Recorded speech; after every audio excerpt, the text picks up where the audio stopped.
Hey guys, tonight we slip quietly into the warm, fading light of ancient Egypt, right at the moment the sun is dipping behind the date palms, and the Nile is turning from gold to dark blue. You're standing there, barefoot on packed earth that still radiates heat, and you can already feel the land shifting into its nighttime personality. A warm breeze brushes your neck, carrying the scent of silt, smoke, and something that might be fish, or might be someone cooking fish. It's honestly hard to tell. You take a slow breath, trying to get your bearings. And that's when the first little hint creeps in. You probably won't survive this. Before we go any deeper into your ancient Egyptian evening, before the dust settles on your clothes, and before you try to pretend you're comfortable in a linen tunic that absolutely does not fit, you know the rules. So, before you get comfortable, take a moment to like the video and subscribe, but only if you genuinely enjoy what I do here. And since I like knowing where everyone's tuning in from, drop your location and your current local time in the comments. It's always fun seeing who else is awake with us. Now, dim the lights, maybe turn on a fan for that soft background hum, and let's ease into tonight's journey together. Night settles fast here, faster than you expect. You blink once, and the shadows stretch. Blink twice, and they seem to swallow the horizon. The sky has that deep purple glow that only desert regions seem to manage, and the first evening star hovers above you like a watchful eye. Egyptians had a name for that star, Sopdet, the goddess of the star we now call Sirius, and people believed her rising signaled the Nile flood. Mainstream fact, totally legitimate. But here's the quirky twist. Some households whispered that Sopdet watched you at night to judge how clean your soul was. No pressure or anything. And historians still argue whether people truly feared being observed by celestial beings, or if it was just poetic metaphor used by priests who needed everyone on their best behavior. Your arrival at night means you're instantly an outsider. Egyptians usually planned their day down to the sliver of sunlight, because once the darkness fell, everything became more difficult. Less visibility, more fear of unseen creatures, more opportunities for thieves, and a whole lot more superstition about spirits wandering the land. You're standing on the edge of a village now, watching as people hurry to finish their last-minute chores, hauling in mats, banking their small fires, tying up their animals, calling children indoors before they get too curious about the shadows. It's almost like bedtime in a modern home. If bedtime included worrying about stray crocodiles, someone calls out to you, pointing toward the clay brick homes. They're gesturing for you to move. Not because they're friendly, oh no, it's because if you stand out here too long, you'll get bitten by something, stepped on by something, or mistaken for something. Ancient Egypt at night wasn't a place for lingering. Even the locals didn't hang around in the open after sundown unless they had to. You start walking, feeling the day's heat trapped inside the earth, radiating through the soles of your feet. The air feels thicker now, like someone slowly draped a blanket over your shoulders. You didn't expect that. In your mind, the desert gets cool the instant the sun disappears. Surprise. Not in Egypt. Not right away. The heat lingers, held in every mud brick wall and every stone. You swallow, trying not to breathe too deeply because the wind has kicked up a bit of dust, a reminder that relaxation won't come easily tonight. As you make your way toward the cluster of homes, you notice the soundscape changing. Daytime Egypt is loud animals, carts, voices, tools, but nighttime Egypt is something else. The noises become sharper, more deliberate, like each sound has more space to travel. You hear frogs near the water, a dog barking somewhere, a baby crying, the slap of a reed mat being shaken out, and underneath it all, the low hum of the Nile, constant and endless. One man passes you carrying a bundle of reeds, muttering under his breath about the night wind, which Egyptians believed carried illness. This wasn't just superstition. Some winds really did kick up bacteria-filled dust and pollen. People covered their mouths or wore amulets to keep the bad air away. That's your mainstream fact. Ancient Egyptians were early believers in something similar to germ theory, in a very loose spiritual sense. The fringe tidbit? Some believed that if you inhaled too much night air, spirits could slip into your lungs and make you talk in your sleep. Ancient sleep paralysis explanation? Maybe. Historians still argue whether this belief came from folk tradition or priestly warnings to keep kids indoors. You're noticing something else now, the absence of artificial light. Aside from small oil lamps or torches, nighttime illumination is rare. Most homes don't waste oil unless necessary, so the village grows darker and darker as people settle in. Your eyes adjust as much as they can, but everything looks a little blurry, a little uncertain. Every shape might be a person, or a goat, or a large reptile having a very casual stroll through town. You hear a splash from the riverbank. Your entire body tenses. Someone nearby glances toward the noise and shrugs as if to say, "Yeah, things fall in the river all the time. Don't overthink it." Then they slip into their house, leaving you very much alone with your imagination. You step toward a doorway where someone waves you inside. The air changes again, this time cooler, still dusty, but less exposed. The ceiling is low, made from wooden beams and layers of mud. A small lamp glows on a shelf. A child curls on a sleeping mat. A woman fans the air slowly with a palm leaf. The man who let you in smirks like he already knows you're not built for this. He points outside once more, muttering something about the demons of the West that roam after sunset. It sounds spooky, yes, but in Egyptian worldview, the western direction symbolized death. The sun died in the west each day, so nights were symbolically risky. It's not that they expected demon parades, but the symbolism alone was enough to make people uneasy. And here you stand, sweating already, dusty already, trying to pretend you're ready for the long Egyptian night ahead. Spoiler, you are absolutely not. You barely have time to settle inside that mud brick doorway before the heat shifts again, almost like the air is breathing against your skin. Daytime Egypt is a furnace, but nighttime Egypt is a slow-cooking oven that refuses to let you out. You step back outside for a moment, hoping the breeze has cooled things down. But nope, it's still hovering somewhere between sauna you didn't sign up for and hairdryer pointed at your face. The surprising part is how stagnant it feels. The sun may be gone, but its memory is alive in every surface around you. Mud brick especially holds heat like a champion. It soaks it up all day, then gives it back in a steady, miserable exhale. You place your hand on the wall next to you, and it's warm, no, hot, like someone wrapped the house in a heated blanket. Egyptians dealt with this every night, summer or winter, because the desert doesn't really believe in comfortable temperatures. You take another step and instantly feel sweat sliding down your back. Not a cute little movie glow. This is the, you haven't even done anything and you're already drenched type. The locals ignore it, they're used to moving slowly, pacing themselves, accepting discomfort as part of life. Meanwhile, you're doing that awkward modern person thing where you try to pretend you're fine while your body screams, "We are absolutely not fine." A man passes by carrying a basket of wet clay, and he gives you a sympathetic look. He gestures to your clothes, well, his idea of your clothes, which is really just a borrowed scratchy linen tunic, and mimes fanning himself. You laugh weakly, because even without language, you both know you're struggling. The mainstream fact here: ancient Egyptians wore linen because it was light, breathable, and basically their version of techwear. The fringe tidbit? Some wealthier folks used perfumed wax cones on their heads at night to cool down as they slowly melted. It sounds luxurious, but apparently attracted insects, so mixed reviews. Historians still argue whether the melting wax cones were widespread reality, or just artistic symbolism meant to represent fragrance. You find a small group gathering outside a house, neighbors checking on each other before bedding down. Someone hands you a cup of water. You accept, grateful, until you realize it's warm. Not room temperature, warm tea warm.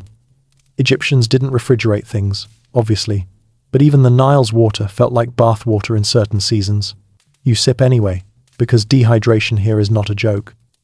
The locals drink with the calm confidence of people who trust their immune systems. You drink like someone mentally drafting their final will.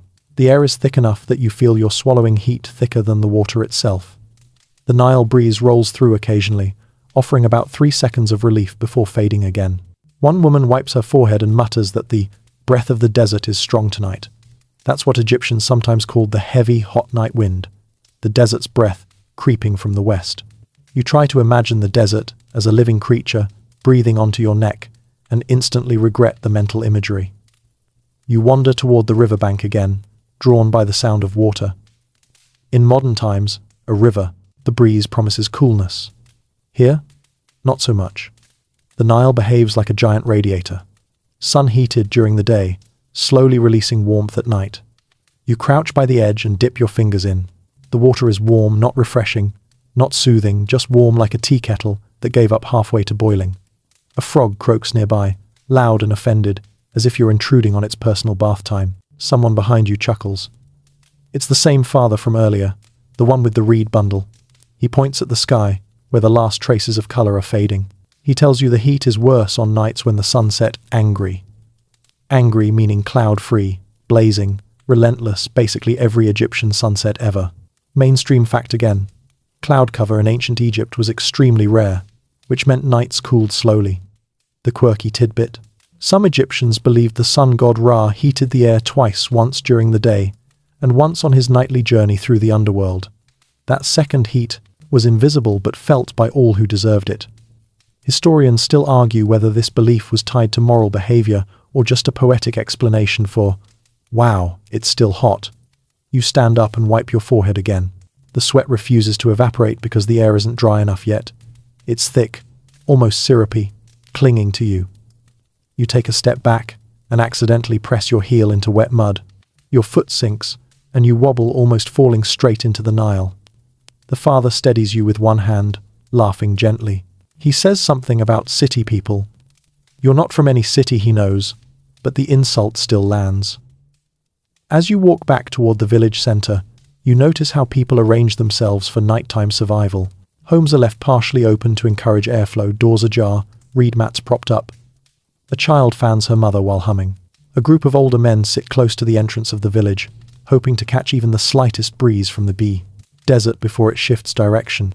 Nobody expects comfort. They just expect to make it through the night without overheating. You stand among them, trying to mimic their calm posture, but your modern instincts keep wanting air conditioning, a cold drink, maybe a blast of refrigerated air just for 10 blessed seconds. You imagine one of those little desk fans humming beside you. Instead, you get a cloud of gnats dancing around your face like tiny, unwelcome cheerleaders. The father speaks again, pointing to your flushed cheeks. He says something about the heat choosing you. You decide that sounds poetic and ominous enough to be true. Someone offers you a seat on a woven mat. You lower yourself slowly, feeling every part of your body stick, slide, or squish against something warm. Even the mat feels like it's been preheated. The heat finally settles around you like a heavy blanket that refuses to be kicked off.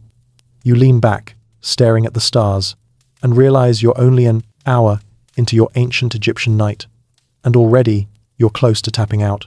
You sit there on that woven mat, trying to pretend the heat is your biggest problem. But then the wind shifts, and you learn very quickly that ancient Egypt has layers of discomfort. The breeze that finally reaches you isn't cool, it's gritty. It carries a thin, invisible sheet of sand that brushes across your face like someone dusting you with powdered chalk. You blink, and your eyelids scrape ever so slightly. Congratulations, you've just met the real nighttime villain of ancient Egypt. Dust, sand, grit. They're everywhere, in every direction, at every hour. Daytime storms whip the desert into a frenzy, and nighttime winds deliver all the leftovers straight into your nose, mouth, ears, and most offensively, your eyes. You cough once, twice, trying to clear your throat, but it's pointless. The air tastes like baked earth and crushed limestone. A group of villagers laugh softly, not typing at you, but in that, ah yes, first-timer kind of way. They pull their shawls or thin linen cloths over their noses with practiced elegance. You take this as your cue and do the same, though you look like a kid trying to tie a bandana for the first time. Mainstream historical fact. Sandstorms in Egypt could strike any season, sometimes lasting days, coating every surface in fine, talcum-like dust. The fringe tidbit. Some Egyptians believed that certain desert winds, especially the Khamsin, carried angry spirits from barren lands. If the air stung your eyes, it wasn't just sand, it was unhappy ancestors. Historians still argue whether this belief was actually widespread or more of a regional superstition. But you don't need a historian. You just need your lungs, which are currently filing complaints. You exhale slowly, feeling grit between your teeth, and immediately understand why ancient Egyptian artwork often shows people squinting. You thought it was stylistic? Nope. Practical. A child runs past you, chasing a goat, kicking up even more dust. You try not to breathe it in, but that means you're trying not to breathe at all. And it gets worse when the father from earlier, your unofficial guide at this point, tells you you're lucky. Lucky because this isn't even a real sandstorm. This is what the locals consider a little dust. You swallow another mouthful of air-flavored dirt and smile politely, though inside you're imagining your sinuses resigning from employment. You wander away from the crowd to adjust your cloth mask and accidentally bump into a low mud brick wall. Your hand sinks into a thin layer of dust coating its surface. You rub your fingers together, and the sand is so fine it feels like flour. Except flour never scratched your knuckles. It's not just the air, your clothes pick up dust like magnets. Your tunic is already turning beige on beige. A villager brushes past you and chuckles, brushing your shoulder like he's dusting off a shelf. The villagers themselves move differently at night. Their steps are slow, deliberate, conserving energy, and avoiding stirring up too much sand. You try copying them, but being modern, you keep taking big, stompy steps. Each one creates a tiny dust cloud that you walk directly into. You pass a woman tying a reed mat across her doorway. She pulls it tight and pats it into place, sealing it like a lid. When she sees your puzzled look, she gestures to the house interior. Inside, everything is covered. Jars, baskets, the floor, sleeping mats, each wrapped or tucked to keep dust out. You peer closer and notice a soft layer of grit already settling on the mat she's working with. She sighs dramatically and dusts it off again. This seems to be her whole evening routine. Another man walks by carrying a jar of water with a cloth draped over the top. Not for decoration, just to keep the dust from flavoring the drink with crunchy notes. You follow the father again. As he leads you toward the edge of the village, he points up at the sky, where stars shine absurdly bright. He explains that Egyptians learned to read the heavens because the land was unreliable at night. The sky was their calendar, their guide, their comfort. But even here, dust interferes. Sometimes sandstorms turn the stars hazy or hide them altogether. He tells you a short proverb, something like, "When the desert dances, the stars look away." You like it. You also can't stop coughing long enough to properly respond. The grit only gets worse when a small gust sweeps across the fields, carrying a cloud of dust that swirls around your ankles. You close your eyes, but the dust still sneaks in, settling on your lashes like the world's least glamorous mascara. You rub your eyes, instantly regretting it because the grit scratches like you're exfoliating with sandpaper. A villager taps your hand, shaking his head. Don't rub. Ever. Just blink and hope for mercy. You try, blinking rapidly. You look like a confused owl. The villager nods approvingly anyway. The father shows you a small trick, wetting a corner of your tunic and wiping your face gently. You try it. It helps for exactly 5 seconds before the cloth dries and becomes dusty itself. You sigh, resigned to your sandy fate. Somewhere nearby, a dog starts barking sharp, rhythmic bursts. It's chasing something, stirring even more dust into the air. You take a step back, bumping into yet another cloud of grit, and wonder if your lungs will ever feel clean again. The father finally speaks, tapping his chest and saying a word that means something like strong breath. He points at you, grins, and says it again, this time with a joking tone. Translation: You are not built for this. And you're starting to agree. Every inhale is a negotiation. The dust thickens a bit more as the night deepens, settling on your skin like a second, unwelcome layer. You realize slowly, painfully, that dust isn't something you deal with in ancient Egypt. It's something you live with. You rub your eyes one more time, gently this time, and squint through the haze at the village around you. Night here is beautiful, yes, but it's also relentless. The desert doesn't care that you're tired, uncomfortable, or desperately wishing for an air purifier. It simply keeps blowing, keeps shifting, keeps reminding you that surviving even one night in ancient Egypt requires a lot more resilience than you packed. You're still blinking sand out of your eyes when the night decides to introduce its next challenge creatures, not cute ones. Not the kind you feed lettuce leaves and name something adorable like Nile nugget. No.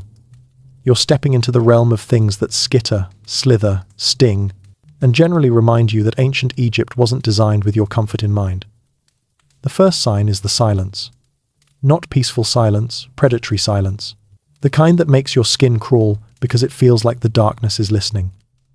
You glance down at your feet, half expecting something to crawl over them. Nothing yet. But you definitely heard something move behind the wall to your left. The father, your unintentional tour guide for this disaster vacation, raises a hand for you to stop. He crouches, picks up a small stick, and taps the ground twice.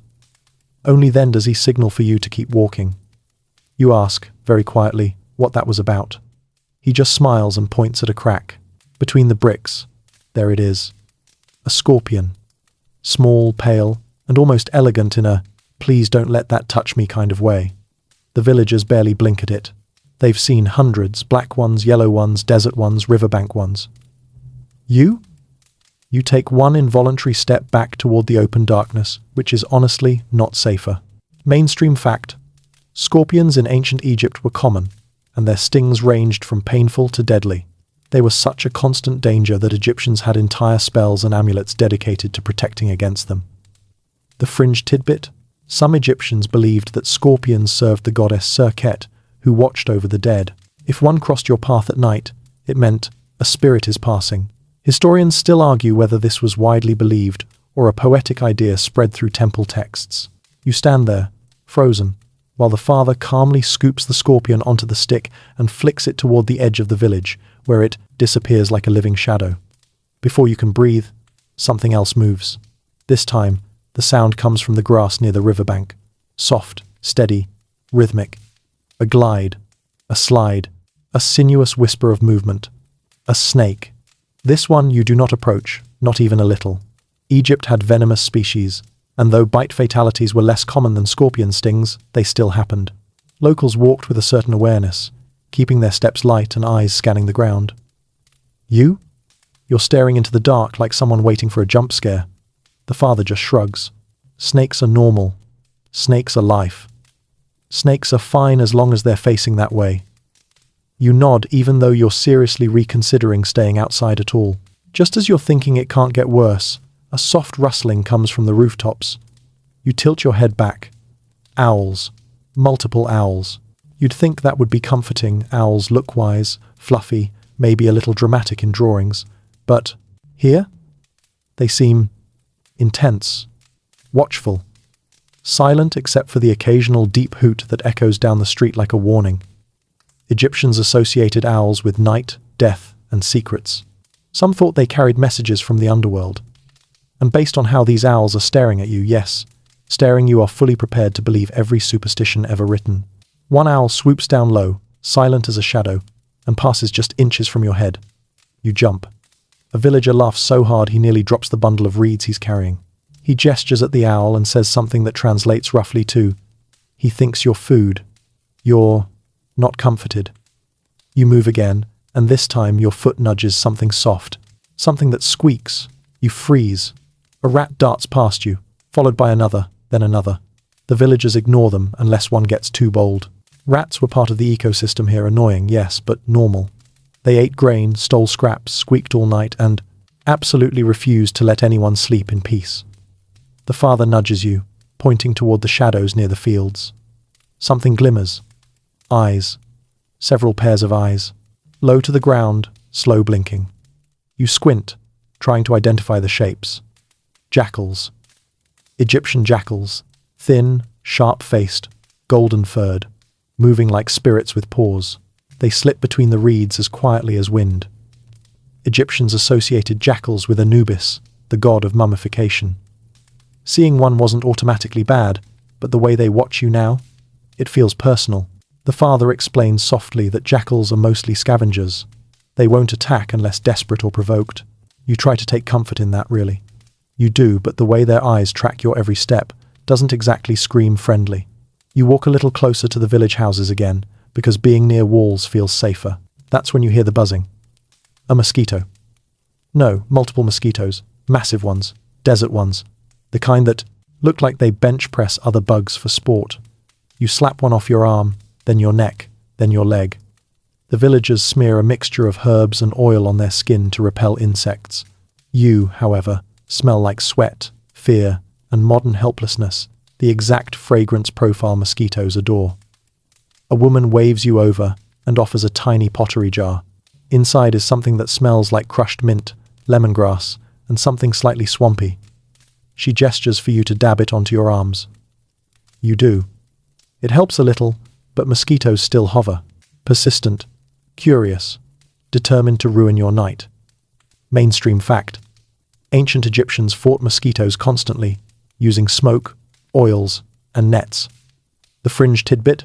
Some believed that mosquitoes were drawn to hot souls, people whose inner spirit burned too brightly. Historians still argue whether this was metaphorical or an excuse given to children who complained too much. You swat another mosquito and nearly stumble into a low clay storage jar. Your nerves feel frayed. Creatures seem to be everywhere, filling the edges of your vision. Every rustle is suspicious, every shadow a threat. Then the father taps your arm and points upward again. Bats. Dozens of them, fluttering like pieces of living night. They swoop and dive, catching insects mid-air. The villagers don't flinch. They know bats keep the bitey bugs in check. You, however, duck every time one comes near, looking like someone trying to dodge hailstones. The father places a reassuring hand on your shoulder, as if to say, "You'll get used to it." But you won't. Not tonight. Not ever. This is the moment you realize something very simple but very important. Ancient Egypt was not a nighttime paradise. It was a living ecosystem, wild, teeming, unpredictable, and utterly uninterested in your survival. And as another scorpion scuttles across the path in front of you, you know you're going to be checking your sleeping mat a lot before you lie down. You edge back toward the village, instinctively seeking shelter, any shelter from the creatures lurking in the dark. The father gestures for you to follow him into a nearby home, and honestly, you don't need to be told twice. You duck under the low doorway and step inside one of ancient Egypt's standard worker houses, and instantly discover that indoors isn't the oasis you hoped it would be. The ceiling is low enough that you could touch it with a raised hand. The walls are thick, built from sun-dried mud brick, still releasing the day's trapped heat like stubborn embers. The room smells faintly of smoke, straw, sweat, and the kind of humidity that makes linen stick to your skin. You inhale and immediately get a noseful of dust, maybe a hint of fish, and something else you can't quite identify, possibly goat, possibly dinner, possibly both. Someone hands you a small oil lamp to help you see. It flickers unevenly, casting long, strange shadows across the room. Ancient houses didn't have windows the way you're used to. Most workers had tiny slits or high vents that let in minimal air and even less light. The result is a room that feels close, cramped, and oddly intimate. Your eyes strain to adjust, and the warmth inside somehow feels hotter than the air outside. You sit on a low stool, or rather, a wobbling clay block pretending to be a stool, and the mother of the household offers you a small cup of barley drink. It's lukewarm, earthy, and absolutely not something you'd choose at a modern cafe, but it's hospitality. You sip it politely and try not to think about the fact that it was probably sitting uncovered earlier, collecting a light sprinkle of dust seasoning. The family prepares to settle for the night, and they gesture for you to move toward the sleeping area. You expect beds something soft, maybe even slightly raised. Instead, you find mats, woven reed mats, thin enough that you can feel the hard floor beneath them. A couple of linen rolls serve as pillows, though pillow might be too generous a word. Linen-wrapped bumps, head support approximations, something like that. You lower yourself onto the mat, and your tailbone files an immediate complaint. The father chuckles and pats the ground as if to say, "You'll get used to it." Spoiler, you won't. Mainstream fact. Ancient Egyptians slept on simple mats or wooden bed frames with curved headrests. Those headrests look nice in museums, but in reality, they were stiff, cold, and unforgiving. The quirky tidbit? Some believed the headrest protected you from nighttime demons by lifting your skull off the ground. Historians still argue whether the discomfort was spiritual design or just the reality of limited resources. You glance around the home as the family prepares their own sleeping spaces. Every surface is multi-purpose. One room serves as kitchen, storage, workspace, and bedroom. Clay pots line the wall. Baskets filled with grain sit near the door. A grinding stone sits beside a pile of date pits. There's no real separation between private and public life. If someone snores, everyone hears it. If someone talks in their sleep, everyone hears that too. The mother stamps on the ground near the corner and lifts a mat, checking for unwelcome guests. You spot movement, tiny legs scrambling. A beetle, then another. They're swept aside, shooed away, or casually ignored. Egyptians were used to sharing space with insects. You, however, mentally prepare a list of diplomatic demands before agreeing to sleep here. As the family finishes their routine, you notice the temperature shifting. Slowly, barely, but enough to change the quality of the air. It doesn't become cool, just slightly less suffocating. You lie back, trying to find a comfortable angle, but the mat feels like someone flattened a wicker basket and told you to sleep on it. You close your eyes and listen. Not quiet. Not even close. Someone outside coughs repeatedly, clearing their throat of dust. A donkey brays from a nearby stall. A pot clinks. A baby whimpers. Voices drift through the thin walls, murmured conversations, tired jokes, the subtle argument of two neighbors whose goats apparently trespassed earlier. Privacy? Optional? Soundproofing? Never invented. And then the bugs begin. The soft skittering, the tiny tapping, the near-silent crawling of legs on clay. You open your eyes again. A gecko darts across the ceiling, hunting the insects you are trying very hard not to think about. The father gives you a reassuring nod as if to say, "Geckos are your friends." You agree with him logically, but your fight-or-flight instincts choose panic anyway. You try adjusting your position. The mat scratches your skin. Your neck aches from the too firm pillow substitute. Heat radiates from the floor. The air is thick, unmoving, heavy, and every few seconds, dust drifts from the ceiling beams, just enough to sprinkle your face with little reminders that comfort is a modern luxury. The mother fans her children with a woven leaf, creating a faint breeze that doesn't quite reach you. You fan yourself with your hand, which does absolutely nothing except make you aware of how sweaty you are. Someone outside knocks something over. A jar? A basket? Maybe a neighbor tripping in the dark. The father mutters something about cats, which makes you feel slightly better. Slightly. You shift again. A reed pokes your hip through the mat. Another pokes your shoulder. You reach up to adjust the linen bundle under your head, and it immediately collapses flat. You sigh quietly. The gecko on the ceiling chirps, almost sympathetically. You start imagining how Egyptians managed this every night of their lives. No mattress, no fan, no fresh cotton sheets, no cold water waiting on a bedside table, no air purifier humming in the corner, no mosquito repellent plug-in. Just heat, dust, creatures, noise, and the quiet acceptance that this was the best the world had to offer. And yet, somehow, they slept. You lie back once more, feeling the warm floor beneath you, the warm air above you, the warm mat around you, everything warm, too warm. The sounds of the village blend into a steady nighttime chorus. You're in an ancient Egyptian home, sheltered, safe-ish, surrounded by people who know this world well. But surviving the night? That part is entirely up to you. You're lying on that reed mat, trying to distract yourself from the persistent heat and the scratchy texture digging into your shoulder blades, when you first feel it, a small, sharp sting on your ankle, then another, then one right behind your knee. You slap instinctively, and the entire family turns their heads with a knowing little smile. Ah yes, welcome to the itch you cannot escape. You sit up, rubbing your leg, scanning the room for whatever winged menace is using you as an all-you-can-eat buffet. And then you spot them. Mosquitoes, circling lazily in, the lamplight like tiny vampires with no respect for personal boundaries. They don't care that you're tired. They don't care that you're sweaty. They don't care that you've already been emotionally compromised by sand, snakes, scorpions, heat, and questionable pillows. They're here for your modern, well-hydrated blood, and tonight, you are the main course. The mother of the household offers you a small clay pot filled with a greenish paste, thick, oily, and smelling vaguely like crushed mint mixed with swamp water. She gestures for you to smear it on your arms. You hesitate for about half a second before deciding that smelling like a swamp is infinitely better than becoming mosquito pâté. And yes, mainstream historical fact. Ancient Egyptians used herbal ointments, often made from castor oil, mint, and crushed plants, to ward off insects.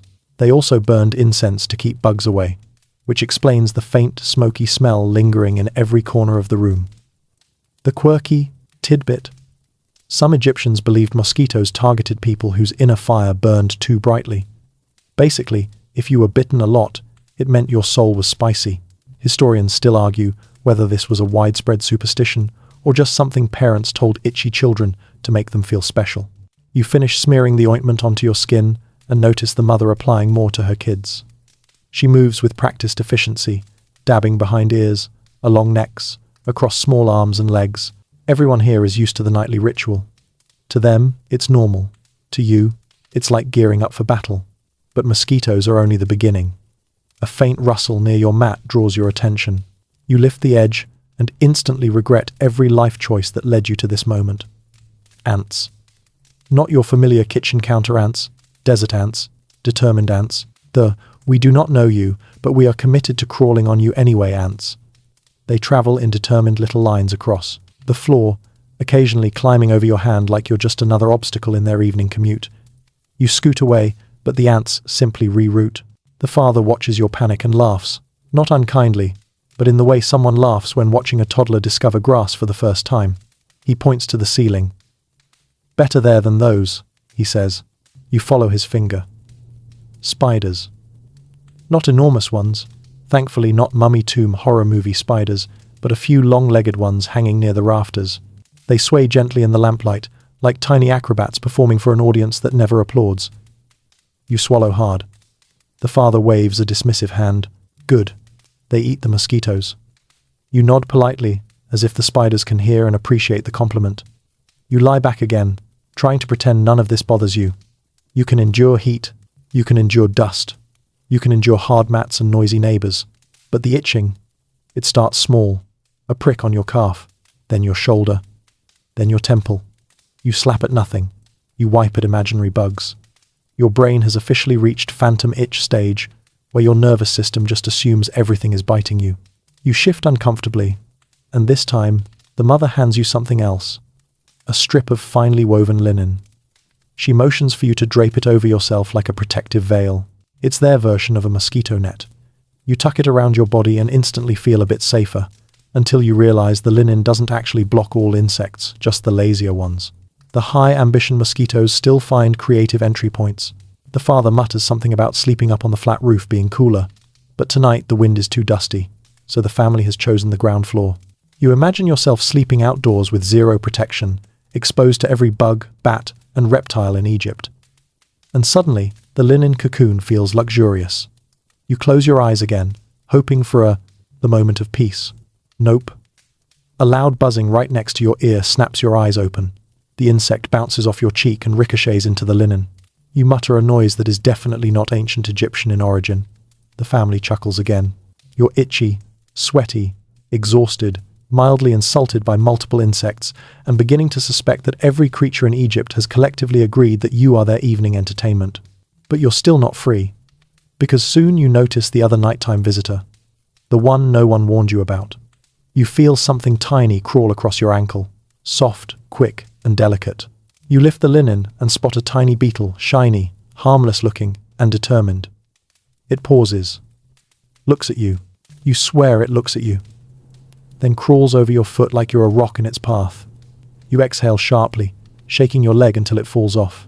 Beetles were sacred in ancient Egypt, especially the scarab, symbol of rebirth. The quirky thing? Some people believed that if a beetle circled your sleeping space, it was performing a blessing. Historians still argue whether this was a literal belief or symbolic representation in funerary texts. But whether it's a blessing or just an annoying bug, you are not thrilled to share your mat with it. You settle again under the linen, giving up on trying to keep track of all the creatures you've already encountered today. Your body still tingles from earlier bites. You scratch your arm, then instantly regret it. Scratching just spreads the itch. You breathe slowly, willing your brain to calm down. The heat presses on you. The air is thick. The lamplight flickers. A mosquito whines past your ear. Someone snores 2 mats away. And you think, very sincerely, I will not make it until morning. You've almost convinced yourself you can manage this heat, dust, mosquitoes, beetles, emotional breakdown when another, very human problem reminds you of its existence.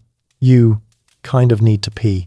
You lie there for a few minutes, trying to negotiate with your bladder like, listen, can we just not? But no, your body does not care that you are in ancient Egypt, or that outside your linen cocoon lurk insects, scorpions, and possibly divine jackals. Eventually, you sigh, roll to the side, and gently lift the edge of the cloth. The father is half awake, watching you with that sleepy but knowing look. He gestures toward the door with a tilt of his chin that clearly means Nile side. Of course, because where else would your unfortunate modern self be going but back out toward the one thing you've been trying to avoid all night, the river. You shuffle outside, the night air hitting your skin like warm soup. The village is quieter now, but not silent. Frogs croak in overlapping rhythms, and somewhere a donkey gives a loud, dramatic complaint about existence. You walk carefully, remembering the scorpions and snakes from earlier, lifting your feet like each step might be a trap. As you approach the Nile, Your first thought is that at least the air smells slightly fresher here. Your second thought is that slightly fresher in ancient Egypt still includes a cocktail of mud, algae, fish, and damp reeds. The river itself is a dark, moving shape, wide, slow, and somehow watchful. You can't really see it, but you hear it. The soft slap of water on muddy banks, the drip of something from the reeds, the quiet splash of something else you absolutely do not want to identify. You handle your business as discreetly and carefully as someone who is trying very hard not to fall into the most important river in human history. And as you straighten up, you take a moment to simply listen. The Nile at night is not gentle. It's alive. Mainstream fact. Every year, the Nile flooded its banks, turning fields into temporary lakes and depositing rich black silt that made Egyptian agriculture possible. The entire calendar, tax system, and religious life revolved around this flood. The quirky tidbit? Some villagers believed that if you whispered your worries to the floodwaters at night, the river god Hapi might carry them away by morning. Historians still argue whether ordinary farmers truly performed these private rituals or if they're mostly described in idealized religious texts. You inch closer to the water, squinting into the darkness. It's hard to tell where solid ground ends and mud begins. You take a cautious step and feel your foot sink slightly, the damp earth gripping your heel like a warning. Yeah, you get the message. You step back. A low rumbling sound echoes from somewhere in the distance. At first you think it's thunder, but the sky is clear. Then you hear it again, louder this time, almost like a grunt. Then a snort. Then a slosh. Hippos. Ancient Egypt had hippos along parts of the Nile, especially in marshy stretches. They were powerful, unpredictable, and absolutely not the friendly cartoon versions you've seen on kids' bedding. Farmers feared them for trampling fields, boatsmen feared them for overturning vessels, and frankly, you should fear them for just existing anywhere within a 10-mile radius. You hear another splash, closer now. You still can't see the animal, but you feel the power in the water's movement. The villagers know better than to hang out right at the river's edge at night during flood season. You, however, are discovering this rule the hard way. Then there's the other famous resident, crocodiles. You catch a faint glimmer, 2 points of reflected starlight, low to the surface, unmoving except for a gentle drift. They look like floating beads at first, until your brain supplies the obvious answer. Eyes. Crocodile eyes. You remember, very suddenly and very urgently, that Sobek, the crocodile god, was worshipped as a protector and a dangerous force.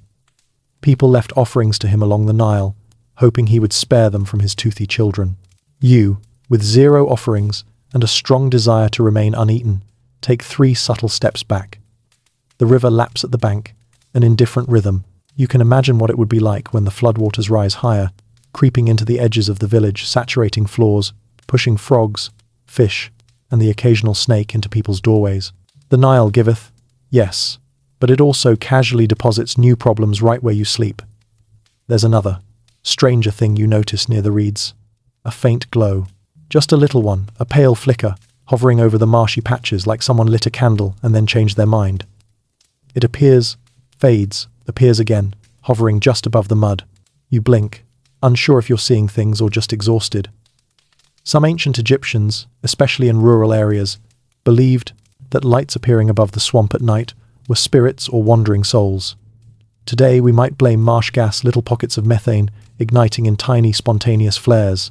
Same eerie effect, just less poetic. Historians still argue whether the Egyptians truly interpreted these as supernatural signs or if later writers exaggerated the belief. You gaze at the soft glow, and for a moment, with the frogs croaking and the hippos grumbling somewhere upstream, it really does feel like you're staring at a doorway between worlds. Then something slaps the surface of the water near your feet hard enough to make you jump. Could be a fish. Could be a crocodile tail. You decide you absolutely do not need to know. Another mosquito drifts past your face, checking if your soul is still spicy. You wave it away and back up farther from the edge. You start to understand why Egyptians had such complex feelings about the Nile. By day, it's their lifeline boats gliding along, farmers irrigating, fields, people collecting water. By night, it becomes something else, deeper, less predictable. A place where unseen currents and unseen creatures move with no regard for human schedules. You glance at the small cluster of low lamps flickering back at the village. They're dim, but they represent the only real barrier between you and things with too many teeth. It hits you that most people here have spent their entire lives negotiating this river, knowing where the currents shift, where the banks crumble, which seasons the water rises quietly, and which seasons it surges like it has a grudge. You, on the other hand, almost tripped in the mud 10 minutes ago. You hear a rustle in the reeds, a sharper sound this time, followed by a soft hiss of water. That's it. Time to go. You retreat up the bank, heart thumping a little faster, careful not to step on anything that might sting, bite, or swallow your foot whole. The ground becomes a bit firmer, with each step away from the water, and the village sounds grow clearer again. A baby crying, someone laughing, a low voice singing some kind of lullaby or maybe a prayer. As you slip back through the doorway of the mud brick house, the father looks up at you from his mat, one eyebrow slightly raised. You nod, trying to play it cool, as if you definitely did not almost have a spiritual and cardiovascular event by the river. You lie down again, pulling the linen over you, feeling the heat, the itch, the dust, and now, something new. The quiet, heavy awareness that just beyond the village edge, the Nile keeps moving in the dark, flooding when it wants, feeding when it wants, taking when it wants. And you're just trying to make it to morning without becoming part of its bedtime story. You settle back onto your mat, pulling the linen over your shoulders like a shield. But the moment you close your eyes, the darkness inside the room feels different, heavier, thicker, stranger. It's not the same darkness you know from modern nights. This one has weight, texture, presence, and you start to understand why ancient Egyptians had a complicated relationship with the hours after sunset. Night, to them, wasn't simply the absence of light. It was a territory, a domain ruled by forces they didn't fully trust. You shift slightly, trying not to wake anyone, and stare at the thin sliver of moonlight sneaking through the high vent in the wall. It falls across the packed earth floor in a pale stripe that looks almost like a doorway. The air feels different around it. Cooler, maybe, but also expectant. The father notices your gaze and quietly murmurs a few words. Something about the sacred hours. He means the hours when the sun god Ra is believed to be traveling through the underworld, battling serpents, demons, and chaos so that he can rise again at dawn. Nighttime wasn't just night, it was a cosmic risk. Mainstream fact. Ancient Egyptians genuinely believed the trope. Sun had to fight its way through the underworld every night. Without this battle, the world wouldn't see morning. The quirky tidbit?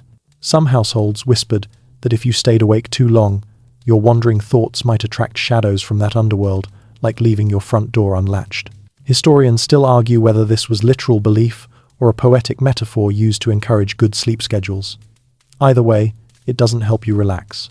You lie there, staring at the ceiling beams, noticing how the flickering lamplight dances in ways that look almost intentional, like shapes forming, dissolving, forming again.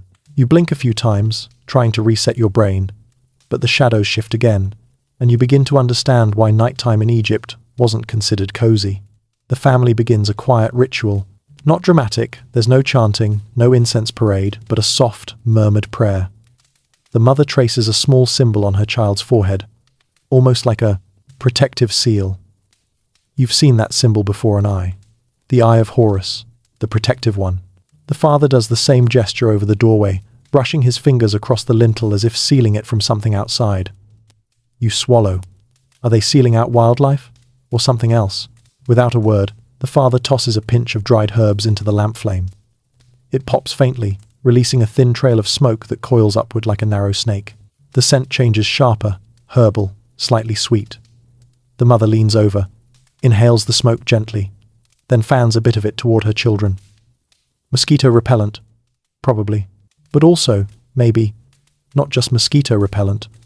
The Egyptians had a blending of the practical and the mystical that you don't quite have in your modern worldview. They didn't separate health from spirit the way you do. If smoke kept insects away and spirits away, wonderful. Double purpose. Efficient. You shift on your mat, trying not to crunch the beetle that is absolutely somewhere under you again. The father notices and smiles, whispering something comforting, at least you hope it's comforting. It might also be something along the lines of, they won't hurt you. Much. You try relaxing again. It lasts exactly 3 seconds. A sudden thud from outside makes your heart jump. The donkey again? A loose jar? A spirit? Your imagination wants option 3. The villagers probably prefer option 1. The father lifts his head slightly, listens, then lies back down. Whatever it was, it's normal to him. Not normal to you. Not even remotely normal to you. You notice something else. Strange people here don't like facing west when they sleep. Earlier, the mother spun her sleeping mat around twice before lying down, muttering under her breath. The west, to Egyptians, was the land of the dead. That's where the sun died every evening. Facing that direction while sleeping was considered inviting bad dreams or even ghostly visitors. You check your orientation. You are definitely facing west.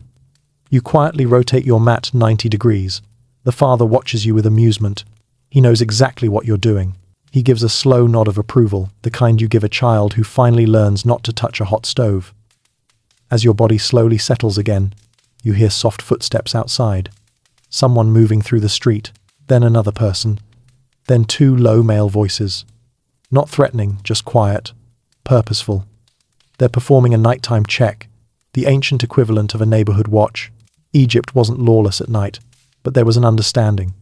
Shadows could hide both animals and people, so vigilance mattered. You feel a breeze slip through the doorway, carrying an earthy scent, river, dust, smoke, maybe something floral you can't identify. With it comes that prickling sensation on your neck again. The darkness outside feels alive, like it's paying attention. You suddenly recall that fringe, belief shared earlier. That night wasn't just a time, but a realm. A place where disorder crept closer. A place where the dead were more talkative. A place where the boundary between your world and the next softened just enough to make people nervous. You look toward the doorway, half expecting to see someone or something standing there. You see nothing, but you don't feel alone. The mother reaches over without a word and pulls the reed mat a little more securely across the doorframe. You exhale slowly. There's no lock, no latch, just a woven mat and a hope that tonight the darkness stays outside. You settle a final time onto your scratchy reed mat, listening to the soft, synchronized breathing of the family drifting toward sleep. The lamplight dims, the shadows deepen, the air thickens again. You shut your eyes, but you don't sleep. Not yet, because ancient Egypt's night has rituals, rules, and quiet fears, and tonight you're going to feel every one of them. It takes a while for your heartbeat to ease back down, but eventually you remember something important.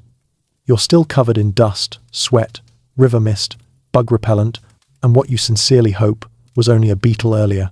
Cleanliness suddenly feels like a distant dream, a luxury from your modern world where showers exist and soap comes in convenient little bottles with labels like ocean breeze and calming lavender. Here, in ancient Egypt, cleanliness is a constant battle you fight with limited weapons. You sit up slowly, peeling your damp linen away from your skin. You're sticky in 5 different ways, and you can't tell which one bothers you the most.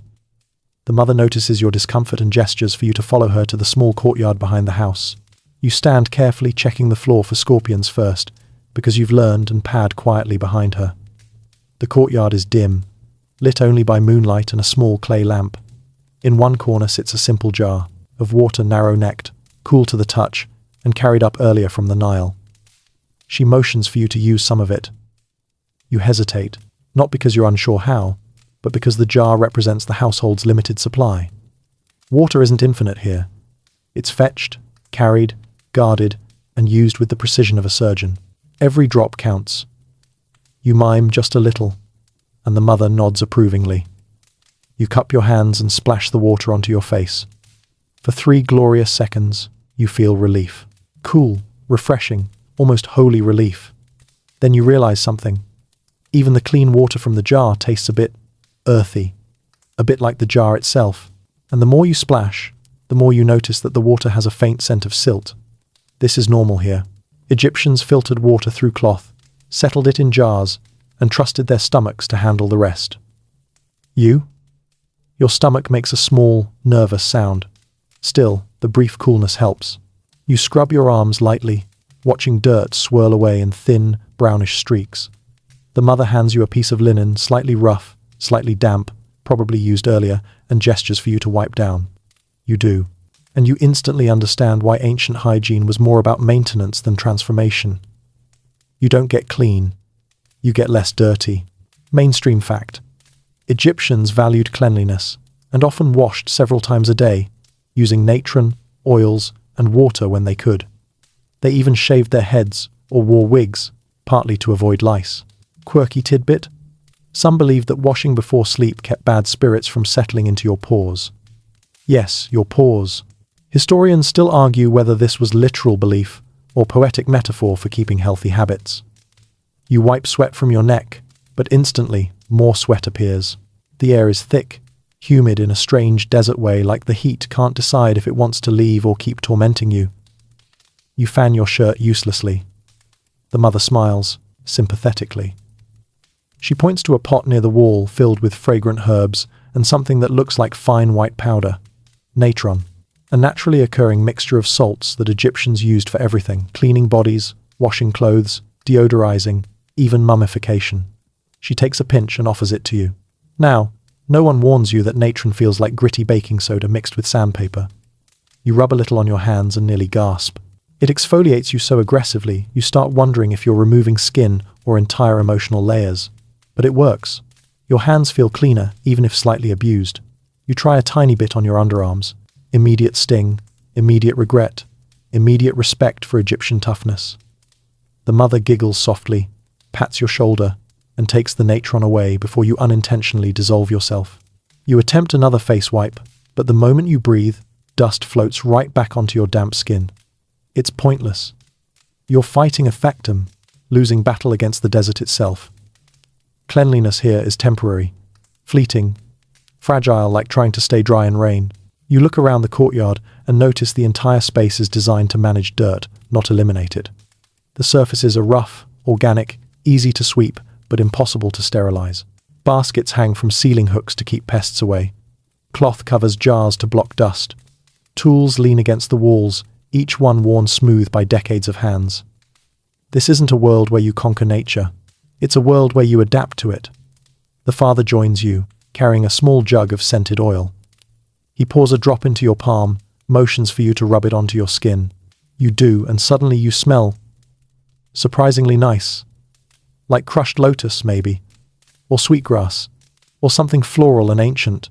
Egyptians used oils not only to moisturize, but to smell pleasant in a place where heat guaranteed sweat.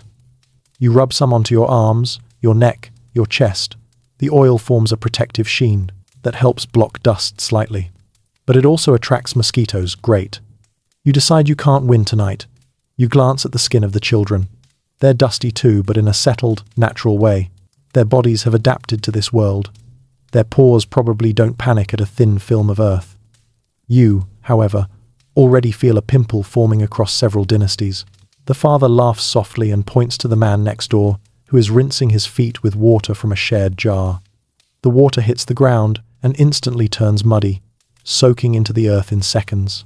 You watch the man shake his foot dry, step inside, and pull a woven mat across his doorway. Clean enough. That's the goal here. Not spotless, not scented, not glowing and moisturized like a spa commercial. Just clean enough to be comfortable in a world where dirt, sweat, bugs, and river mist are constants. You sit on a low clay step, feeling the night breeze slightly cooler. Now brush your damp skin. You inhale, deeply. The scents here are overwhelming but distinct. Reeds, fire, wet earth, herbs, bodies, river water, and dust settling again. Always settling. You stand, stretch your arms, and realize your clothes still feel sticky. The sweat has soaked into the linen in patches, darkening it, stiffening it. Egyptians washed their clothes with natron and pounding stones. They didn't have laundry machines or scented detergent. Their outfits absorbed life, smells, dust, reality. You begin to understand why wigs were so popular to avoid hair full of grit every night. You re-enter the house, feeling fresher, not clean, but fresh adjacent. The mother nods at you, satisfied. You lie down on your mat again, your skin cooling slightly from the water and the oil, and you feel the tiniest flicker of comfort. Not much, not lasting, but something. You surrender to the idea that you will never be truly clean tonight. Not in the modern sense, but here, where even royalty sweats through linen and Priests wipe their brows between rituals. This is what nighttime hygiene looks like. Simple, practical, and endlessly replaced by another layer of dust. And as you settle onto your mat, the gecko chirps again from the ceiling, as if reminding you, everything here is temporary. Dirt, sweat, oil, water, all part of the night you're trying so very hard to survive. You ease back onto your mat, feeling slightly refreshed, only slightly, when your stomach gives a loud, traitorous growl. Loud enough that the father looks over and chuckles as if to say, "Ah, yes, the foreigner is hungry again." And honestly, he's right. You've sweated out half your body weight, fought for your life against mosquitoes, and mentally wrestled with the Nile's spiritual glow. You could eat, but eating before bed in ancient Egypt, yeah, that's its own ordeal. The mother rises quietly and gestures for you to follow her to the small clay hearth at the corner of the room. There's no stove, no metal cookware, no simmering pots filled with broth, just a shallow pit lined with stones, warm ash, and a few coals still glowing faintly from earlier. She unwraps a small basket and reveals the evening meal, simple, humble, nothing like the feasts shown in tomb paintings. Workers didn't eat piles of roasted meat every night. Their diets were practical, built around what was reliable. Bread, beer, onions, garlic, beans, lentils, maybe some dried fish if the gods felt generous. She hands you a piece of flatbread, dense, rough, and honestly strong enough to double as a defensive weapon. You bite into it and nearly chip a tooth. Egyptians baked bread with stone-ground flour, meaning tiny bits of quartz and grit mixed into every bite. Mainstream historical fact: archaeologists can identify ancient Egyptian skeletons by the extreme tooth wear from centuries of sand-filled bread. The quirky tidbit: some texts joke that the best bread was the one that ground the mouth but fed the belly. Historians still argue whether this was humor or just a bleak acknowledgement of reality. You chew carefully, trying not to grind literal sand between your molars, and the mother hands you a small bowl of something mushy. Fava beans mashed with garlic and herbs, Egypt's ancient version of comfort food, though tonight it feels more like survival. Paste. You take a bite, and it tastes okay? Earthy. Strong. Slightly bitter. The garlic hits hard enough to clear your sinuses, which you actually appreciate after breathing dust all night. Then comes the dried fish. A thin, curled piece that looks more like a fossil than a snack. Egyptians salted fish to preserve it, and when rehydrated slightly over coals, it becomes chewy, salty, and surprisingly intense. You take a bite and immediately need water. The father hands you the shared cup with a grin. You sip carefully, warm, earthy, familiar by now.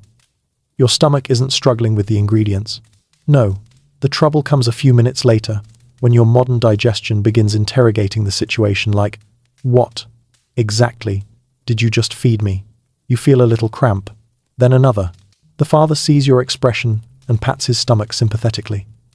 Egyptians ate this food daily. Your gut, however, is used to refrigeration, fiber supplements, and the comfort of not accidentally eating microscopic stones. You lie back on your mat, hand over your abdomen, while the family finishes their modest meal in calm silence. They've done this every night of their lives. No utensils, no plates, just shared bowls, torn bread, and bare hands. Practical, intimate, efficient. A faint breeze slips into the room, carrying the smell of other families' dinners drifting through the narrow streets. More onions, more beans, maybe a hint of roasting barley flour. Somewhere a child cries, probably because their bread was extra crunchy tonight. The father leans over and mutters something about certain foods to avoid before sleep. You catch only a few words, but the message is clear. Heavy meals attract restless dreams. Egyptians believed the soul wandered while the body slept, and certain foods, especially beans or fish eaten late, could make the bar, your roaming soul, struggle to return. That's your quirky tidbit. Historians still argue whether this was a genuine belief or just a polite way of saying, don't eat beans before bed unless you want nightmares and indigestion.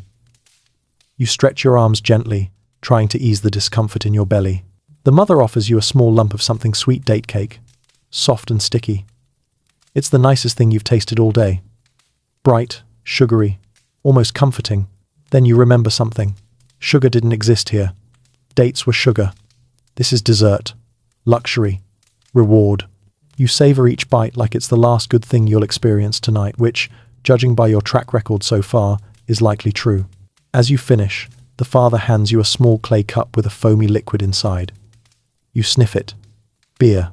Ancient beer. Not the crisp, refreshing kind you might imagine. This one is thick, grainy, and about as yeasty as a bread dough that never got the memo. Egyptians drank beer constantly. Men, women, children, partly because water could be questionable, and partly because beer was cheap fuel for laborers. You take a hesitant sip. Warm, muddy, frothy. Not terrible, not good, just beer adjacent. Your stomach rolls again in protest, and you set the cup aside before your future becomes a cautionary tale. The family begins their nighttime cleaning of the hearth. No dish soap, no sponges, just ash, sand, and water. Egyptian cleaning was more about abrasion than sanitation. They scrub the clay bowl with a handful of damp sand until it's smooth again. You watch, fascinated and horrified in equal measure. Once everything is put away, the household settles again on their mats. Full stomachs, calm voices, small burps nobody seems embarrassed by. They've adapted to this food, this digestion, this rhythm.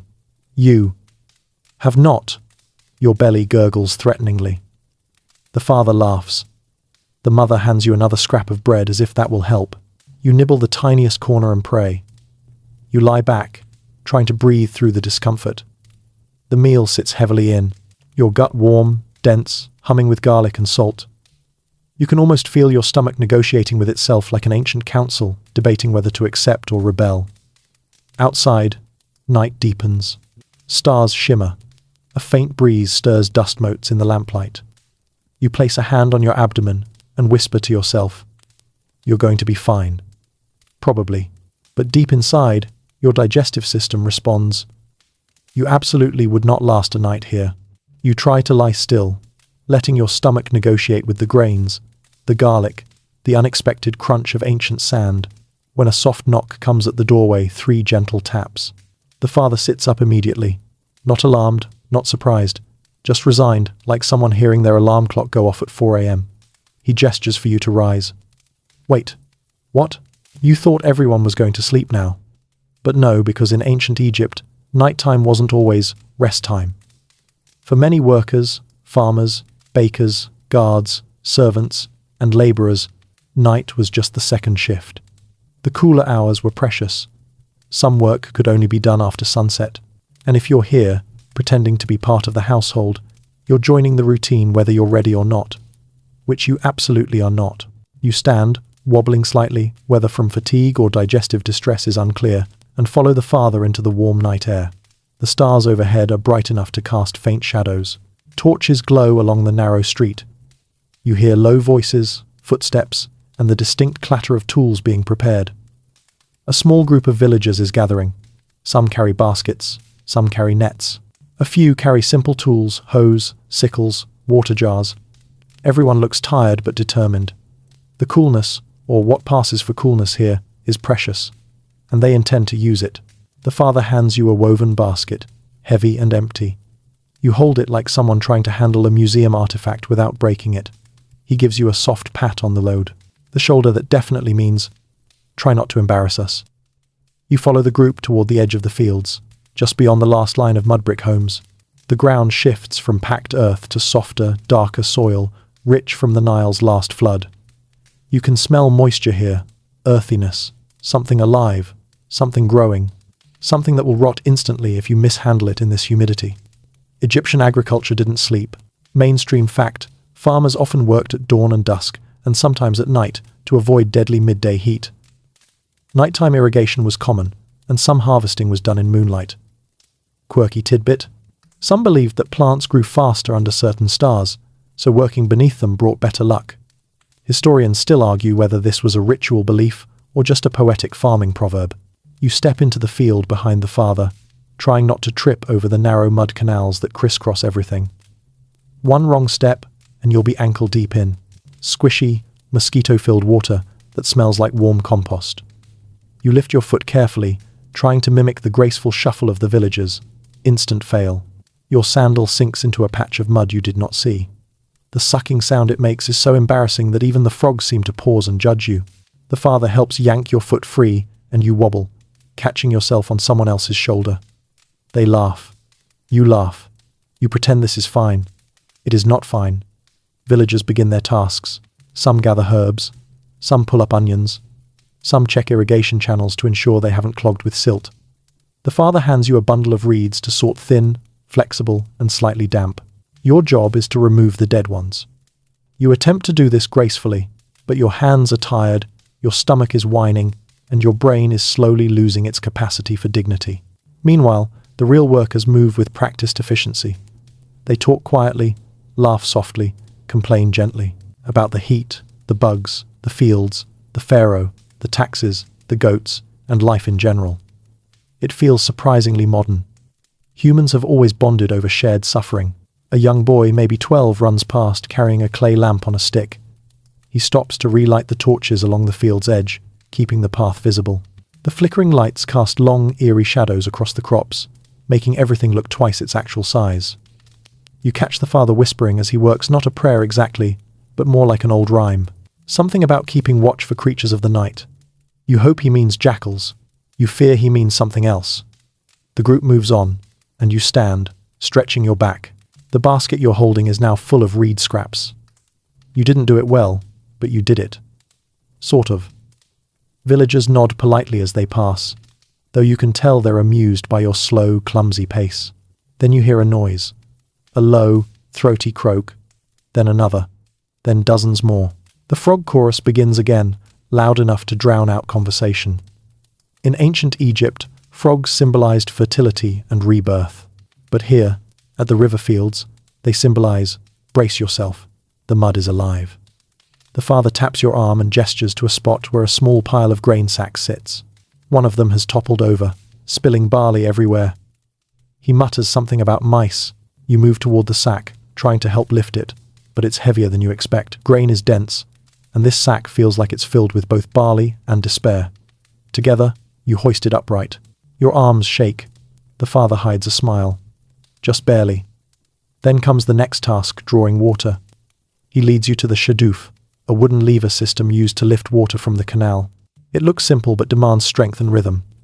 He demonstrates once smooth, controlled, effortless. Then he hands it to you. You grab the pole, pull down, and the bucket rises. Slowly, painfully slowly. You feel muscles you forgot existed. When you try to swing the water into the opposite channel, you miss. It splashes your feet, and your face, and your dignity. The father gently corrects your posture, and you try again. Better. Not good, but better. You continue working with the group. Tasks stack endlessly. Clearing weeds, adjusting stones, checking baskets of onions, fanning away mosquitoes, occasionally whispering a desperate plea to whatever gods might be listening. After what feels like an hour, you ask the father how much longer. He holds up 2 fingers. 2 hours. You stare at him. He laughs quietly, kindly. Egyptians worked long days and long nights. Labor wasn't just survival, it was routine. Someone nearby sneezes loudly. Dust, pollen, field debris, everything mixes in the air, and you inhale a bit too deeply. Your throat scratches. Your eyes water. The boy with the torch snickers. Your stomach grumbles again, threatening rebellion. You stand in the middle of an ancient field, under the stars, covered in sweat, dust, natron residue, mosquito bites, and self-doubt. Your arms ache, your feet throb, your sandals feel like medieval torture devices, and you suddenly realize you would not make it as a nighttime Egyptian laborer, not even for a single shift. The villagers continue working seamlessly, chatting, humming, carrying baskets with strength you can't even fathom. Their rhythm is timeless, ancient, familiar, passed down through families for generations. You? You're a temporary participant, a guest, a curiosity, a small reminder that surviving this world requires more than curiosity. It requires endurance, stamina, belonging. And as you carry your half-empty basket back toward the village, footsteps heavy and heart lighter with humility, you know this night is far from over. Far, far from over. You and the other villagers walk back toward the clustered mud brick homes, your basket finally empty, your arms trembling, and your sandals threatening to divorce your feet entirely. You're ready beyond ready to collapse onto your reed mat and beg for unconsciousness. but the father taps your shoulder and gestures toward another part of the village. A narrow path, dimly lit, quiet, almost solemn. You follow because at this point, your brain is running on fumes and obedience. You round the corner, and suddenly the atmosphere changes. The air feels cooler, not physically, but spiritually. The noise of frogs and fields fades behind you. The conversations, the clatter, the hiss of irrigation channels, all dissolve into a hush as you step toward the temple district. Even small Egyptian towns had sacred spaces, and visiting them at night wasn't common, but it wasn't forbidden either, especially if the priests were performing rituals. Tonight is one of those nights. A large stone wall rises before you, far taller than any home in the village. It looks ancient even by ancient Egypt standards. 2 torch-bearing guards stand at the gate, their eyes sharp, but their movements slow, like men who've seen too much night to fear it anymore. The father murmurs to them, and they nod, allowing you to step through. Inside, everything shifts. The temple complex breathes differently. The air carries the scent of incense, sweet, smoky, resinous mingling, with the faint aroma of oil lamps and the cool dampness of stone. The courtyard is open to the sky, but the walls block most of the village noise. It feels like you've stepped into a pocket of stillness carved out of the night. A few priests in white linen robes move with deliberate grace, carrying trays of offerings, bread, figs, lotus petals, small bowls of beer. Their torches cast long shadows that stretch across carved stone images of gods, Horus, Hathor, Thoth, etched into the columns. You swallow. Even in your modern world, you can feel something ancient here, something that doesn't care about time, something that doesn't care that you don't belong. You follow the father deeper in, toward the inner courtyard, where a single priest is tending to a low altar. He chants softly, the sound rhythmic, steady, hypnotic. It doesn't matter that you don't understand the words. The cadence alone settles into your bones, vibrating in your chest like a heartbeat that isn't yours. Mainstream fact: temples often perform nighttime rituals to wake or feed the gods, ensuring cosmic order. Ma'at remained intact. Priests recited specific hymns believed to protect the community. The quirky tidbit? Some rituals included softly waking statues of the gods, as though divine beings needed a gentle nudge to pay attention. Historians still argue whether this was literal, symbolic, or simply priestly dramatization. You watch as the priest lights a small brazier. Smoke rises, spiraling upward like a string pulled toward the heavens. The scent is stronger now, myrrh. Frankincense, something ancient and expensive. It fills your nose, your lungs, your head, until you feel slightly lightheaded. Maybe that's just exhaustion. Or maybe this is exactly how the experience was designed. A young acolyte sweeps the stone floor with a palm brush, creating soft rhythms against the ground. Another arranges lotus flowers in a basin. Their movements are quiet, practiced, almost meditative. You try not to disturb the peace, even though your sandals scrape faintly with each step. The father stands beside you, head bowed respectfully. Even though he's not a priest, even though he works fields and carries reeds, he belongs here. This is his world, his rituals, his gods. You're just visiting. The priest finishes his chant and turns to pour water from a jug onto the altar, purifying the space. The water splashes, catching the firelight, glistening like liquid gold. A tiny channel carved into the stone directs it away. Then he speaks again, in a tone that feels like a lullaby made of stone and sand. You realize the temple at night is nothing like the busy daytime ceremonies you've seen in documentaries. At night, everything has slowed, softened, quieted. The gods are close but drowsy. The air itself feels sacred.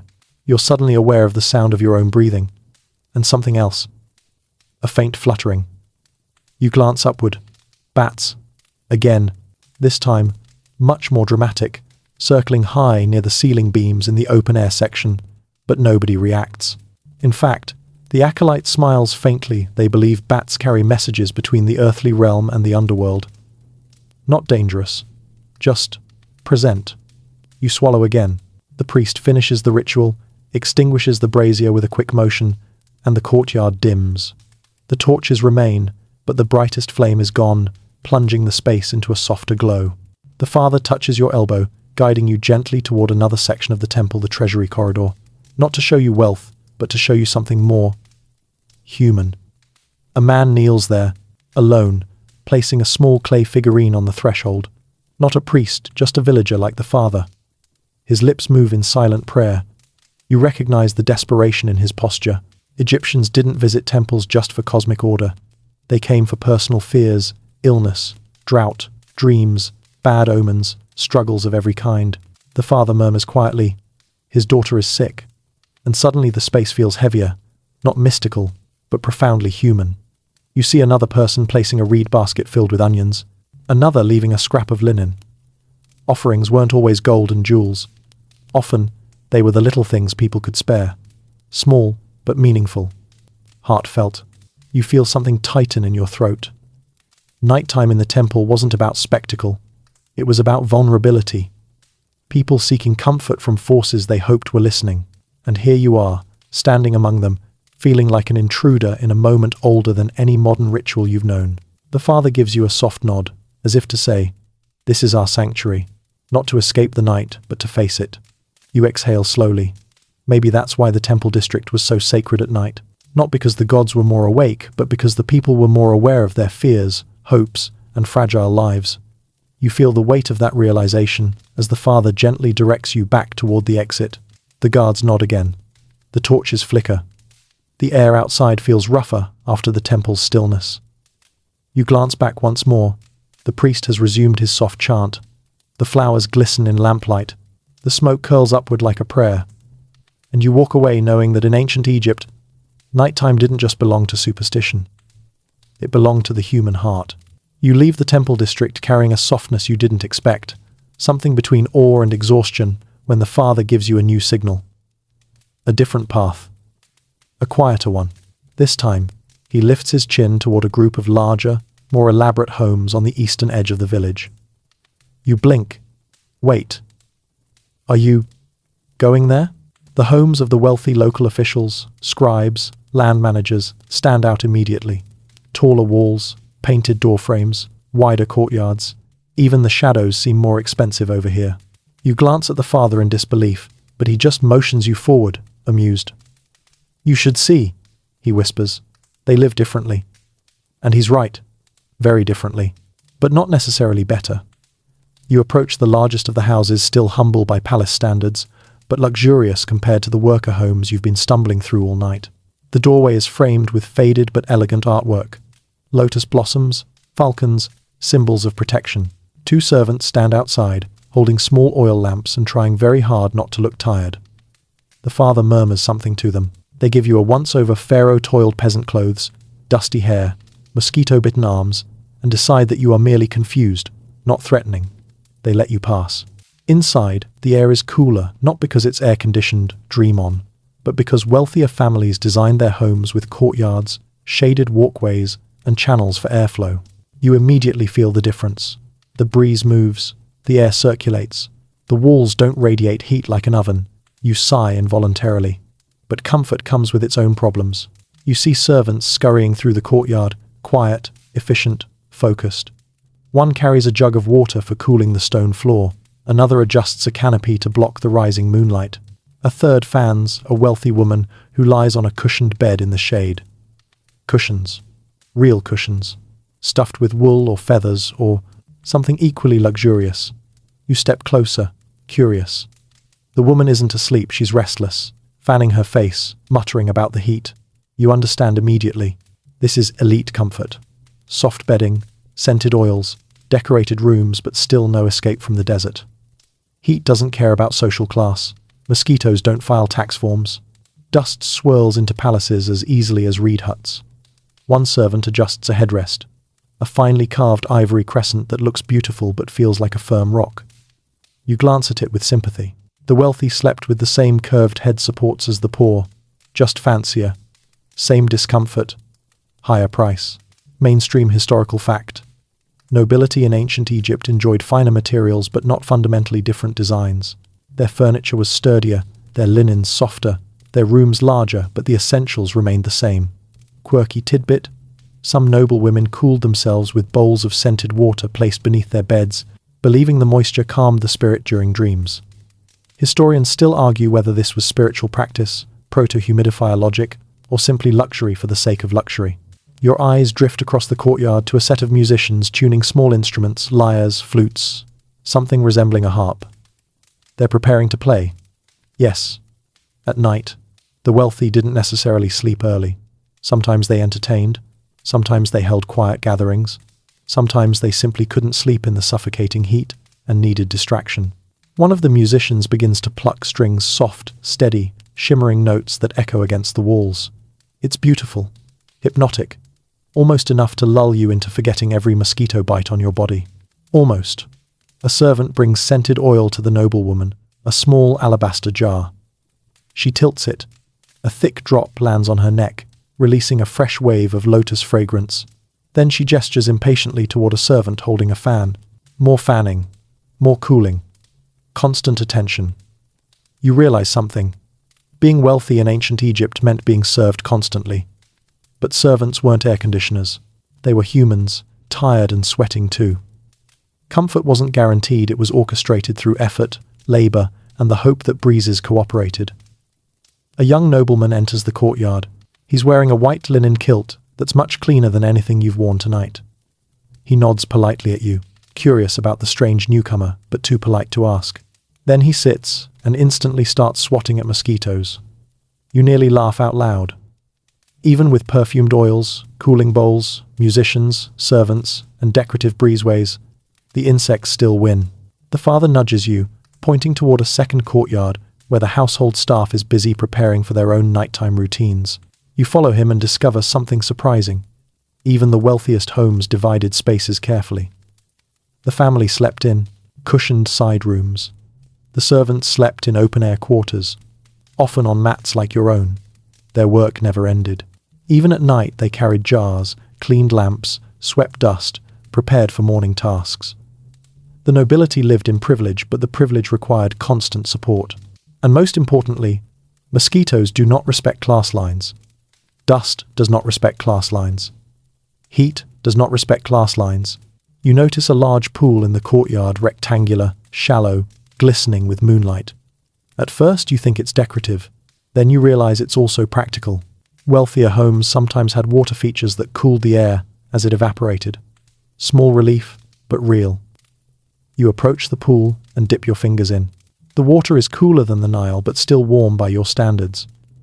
You trail your hand along the surface, watching ripples shimmer under torchlight. It feels peaceful, until something bumps your finger. You yank your hand back so fast you nearly fall into the pool.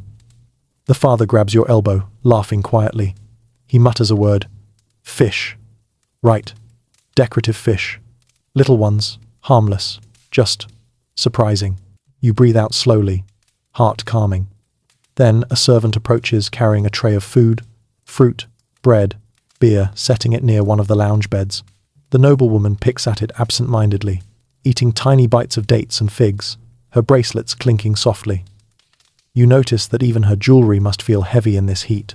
She fans herself again, then coughs, a dry, irritated cough. You look at the father. Dust, he whispers. Even luxury can't filter it out. Finally, the noblewoman rises, giving a soft instruction to her attendant. The servant takes a fresh cloth, sprinkles it with scented water, and wipes the noblewoman's arms and face. A nighttime cleaning ritual, gentler than yours, but still necessary.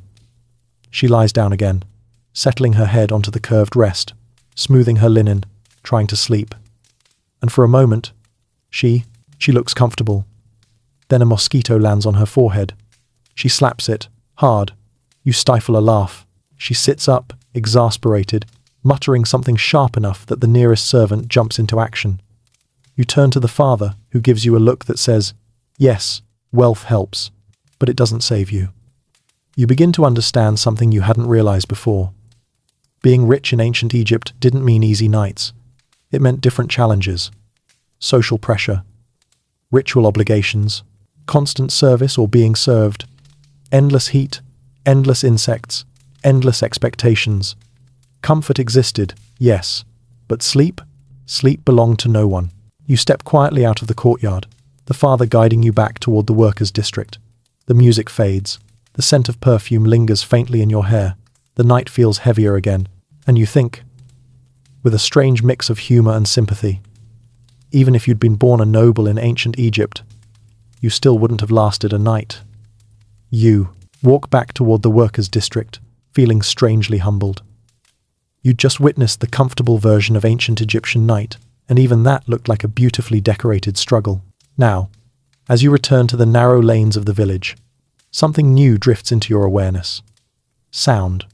Not one sound, not a single noise, but a tapestry of them layered, insistent, inescapable. You thought night would be quiet, peaceful, a break from the day's chaos. It isn't. In ancient Egypt, night has its own personality, its own voice, its own relentless noise. You step back inside the modest home you've been crashing in, thinking maybe you can finally lie down for a few minutes. But the moment you settle onto your reed mat, you hear it. A donkey braying with the emotional intensity of a Shakespearean actor, right next to the window slit. It's followed by the loud, unhappy bleat of a goat who very clearly disagrees with whatever the donkey just announced. Then a dog barks once, twice, repeatedly. Each sound interrupts your thoughts like someone slamming a door. You stare at the ceiling. The gecko chirps, again, loudly. And you can't even be mad at him, because he's the only thing standing between you and a full-scale mosquito apocalypse. The father shifts on his mat, pulling the linen cloth over his chest. He notices your irritation and gives you a sympathetic shrug. This is normal nighttime ambience. Not a problem. Not even noteworthy. Just Egypt being Egypt. You exhale slowly. Then someone coughs. Then someone else coughs. Then a third person coughs with such dramatic flair you wonder if he's performing to an imaginary audience.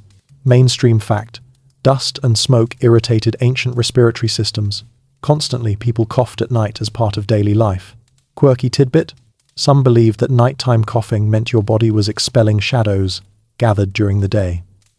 Historians still argue whether this phrase referred to actual superstition or just poetic medical theory.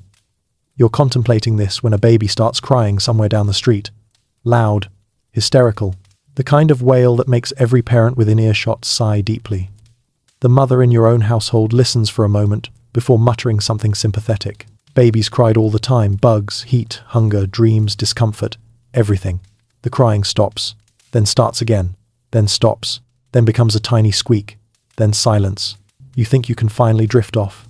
Nope. A chorus of frogs erupts from the riverbank, sharp, rhythmic croaks that echo through the entire village. It sounds like 1,000 rubber boots squishing in unison. Some villagers find the sound comforting, even lucky. You find it loud, very loud. You close your eyes, trying to drown out the noise, when a sudden rustling sound sweeps across the ceiling. You jump, heart racing. The father opens one eye, sees your fear, and says calmly, "Just birds." You whisper, "At night?" He nods. "Some hunt insects. Some don't sleep much." You swallow. Then you hear the flapping again, wings brushing clay beams, talons clicking against wood. It's eerie in the dim light. Birds in daylight are fine.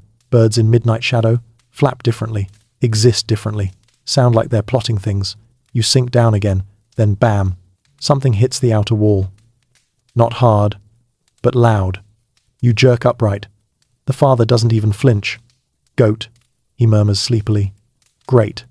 The local goat has decided to body slam the house. You're trying to calm your nerves when a soft, unsettling sound fills the room, the rhythmic chewing of something nibbling on wood. A mouse, right behind your head. You scoot forward so fast you nearly roll onto the father's mat.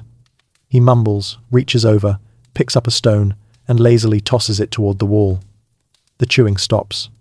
For now, you lie back down, convinced sleep is a myth, a legend, something the priests probably invented to torture you. Then the wind picks up. At first it's gentle, brushing dust across the floor like someone sweeping with invisible hands. Then it whistles, a low, high-pitched, almost human-sounding tone that makes the thin doorway mat flutter. In ancient Egypt, wind wasn't just wind, it carried beliefs, omens, warnings. People whispered about the night breeze bringing illness or wandering spirits. You're not a superstitious person, but right now, The wind definitely sounds like someone trying to speak through the cracks. A dog howls suddenly, then another joins, then another. You bury your face in your linen covering, but the sounds keep multiplying. Somewhere a pot falls. Clink. Someone whispers urgently outside. A neighbor yells at his goat. A woman laughs loudly, an unmistakably suggestive laugh. A baby hiccups. A cat screeches. A frog answers. A bird swoops. A gecko chirps again, loudly enough to question your sanity. Then the strangest sound of all trickles through the quiet. A deep, rhythmic humming. Almost a chant coming from one of the houses. It rises, falls, repeats. At first you think it's someone praying, then rocking a child, then singing. But no matter what it is, it fills the air with a haunting, soothing cadence that makes your skin prickle. You look at the father. He whispers, "Old songs. Keep dreams good." You nod slowly. This place isn't quiet. It isn't peaceful. It isn't silent. But it is alive. And every sound, every cough, croak, bleat, squeak, and chant is part of the world you've stepped into. You close your eyes, trying to drift off, not into silence, but into acceptance. For a moment, just a moment, you think you might have a chance. Then a mosquito lands on your forehead. Of course. You slap it slowly, with the resignation of someone who has fully surrendered to fate. Sleep? Maybe. Eventually. Possibly. But not without a fight. You lie there on the reed mat, eyes half open, brain begging for unconsciousness, when a new thought creeps into your mind, one that instantly makes you uneasy. What happens if you get sick in the middle of the night? The answer arrives faster than you'd like, because of course your stomach chooses this exact moment to twist sharply. Not painfully, but ominously. A low, deep, ancient Egyptian kind of rumble. You curl slightly, hand over your abdomen, and whisper a modern prayer to yourself. The father hears the noise. He absolutely does, and sits up, rubbing his eyes. Without a word, he nods for you to follow him outside. You stand slowly, every muscle stiff from work and heat, and step into the night. The air has cooled only a little. The breeze carries a hint of moisture from the river and a hint of dust from everywhere else. The father leads you to the tiny courtyard again, where earlier you attempted a cleaning that Natron nearly erased your skin during, and motions for you to sit. You do. He disappears inside for a moment, then returns with something unexpected. A bundle of herbs, a small clay cup, and a pestle. You blink. Ah, ancient medicine. Egyptians weren't helpless when night illness struck. They had remedies, rituals, and a surprisingly robust understanding of the human body. Not modern standards robust, but way better than just pray and hope. The father begins crushing the herbs, something minty, something sharp, something bitter. You can smell it from where you sit, earthy, herbal, slightly comforting. He mixes it with warm water and hands you the cup. You sniff it. It smells like grass tea, plus punishment, but you drink. It tastes like someone tried to steep a lawn. The father watches with an encouraging nod. This is normal for them.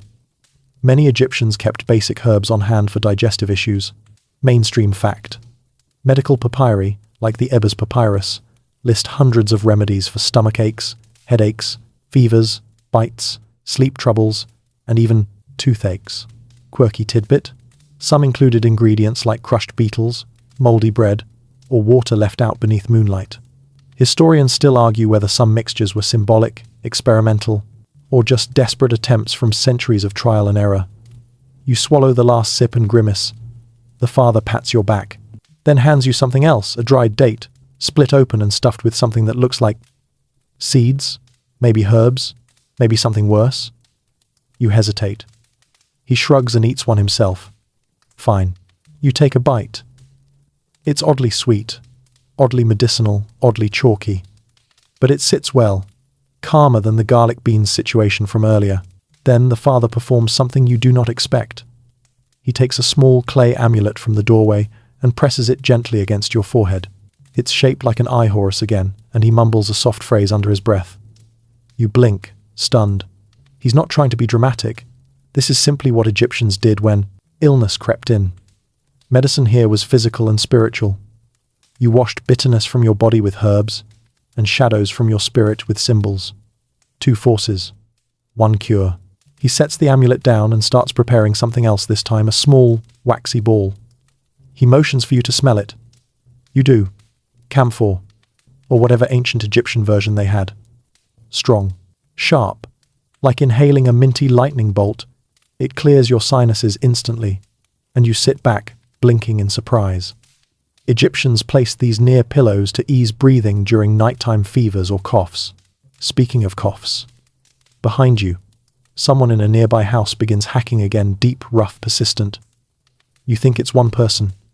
Then you hear another, and another, and a child. Nighttime here is a concert of human lungs battling dust, smoke, and the remnants of the day. The father glances toward the sound with mild concern, but returns to mixing his herbs. You realize, if a villager gets sick at night, they rely on family and neighbors. Doctors, trained healers existed, but mostly in larger towns or temples, and they didn't exactly make house calls at midnight. A sudden sharp cry breaks the quiet. You flinch. The father doesn't. A few houses away, a woman rushes outside carrying a small child. The boy's leg is swollen, a fresh scorpion sting. Your blood runs cold.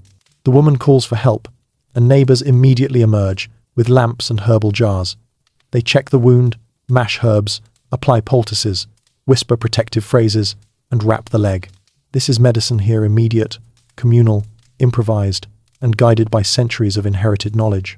Mainstream fact: Egyptians treated stings with mixtures of oils, resins, and plant-based poultices. Quirky tidbit: some remedies required reciting spells over the mixture to activate it. Historians still argue whether the spells were meant for physical healing or mental comfort, or both. The child cries, but slowly, he calms. You swallow hard, suddenly aware that if you got stung tonight, you wouldn't know which plant to crush or what words to whisper. Your fear feels heavier now, not just of creatures, but of the fragility of life in this world. The father returns to you with one final item, a small bowl of warm water mixed with honey. He gestures for you to sip slowly. Honey, one of Egypt's miracle ingredients used in medicine, food, even in offerings to gods. Natural antibacterial properties, soothing, sweet, and rare enough to feel sacred. You sip. This time, it tastes good. Really good. Your stomach eases slightly. Your breathing steadies. Your shoulders unclench. The father smiles. A small, tired smile. He points to your chest, then to the night sky, as if to say, still here, still strong. You sit in silence for a moment, listening to the frogs, the wind, the soft murmurs of people helping each other. The mother steps outside and hands you a fresh cloth, dampened and folded to place on your forehead. You press it there. The coolness soaks into your skin, and for the first time in hours, your body feels manageable. But the truth remains. If you fell truly ill tonight, fever, infection, bite, wound, this world would challenge you in ways your modern life never has. No pharmacies, no painkillers, no sterile rooms, no emergency numbers. Just herbs, prayers, experience, hope, and people who do their best with what they have. You breathe slowly, feeling the honey settle in your throat, feeling the herb tea warm your belly. The night presses gently against the courtyard walls. The father nods toward your bed inside. Time to try sleeping again. And this time, with your stomach soothed and your head cooled, you might stand a chance. But as you step back inside and lie down on your reed mat, one quiet thought lingers.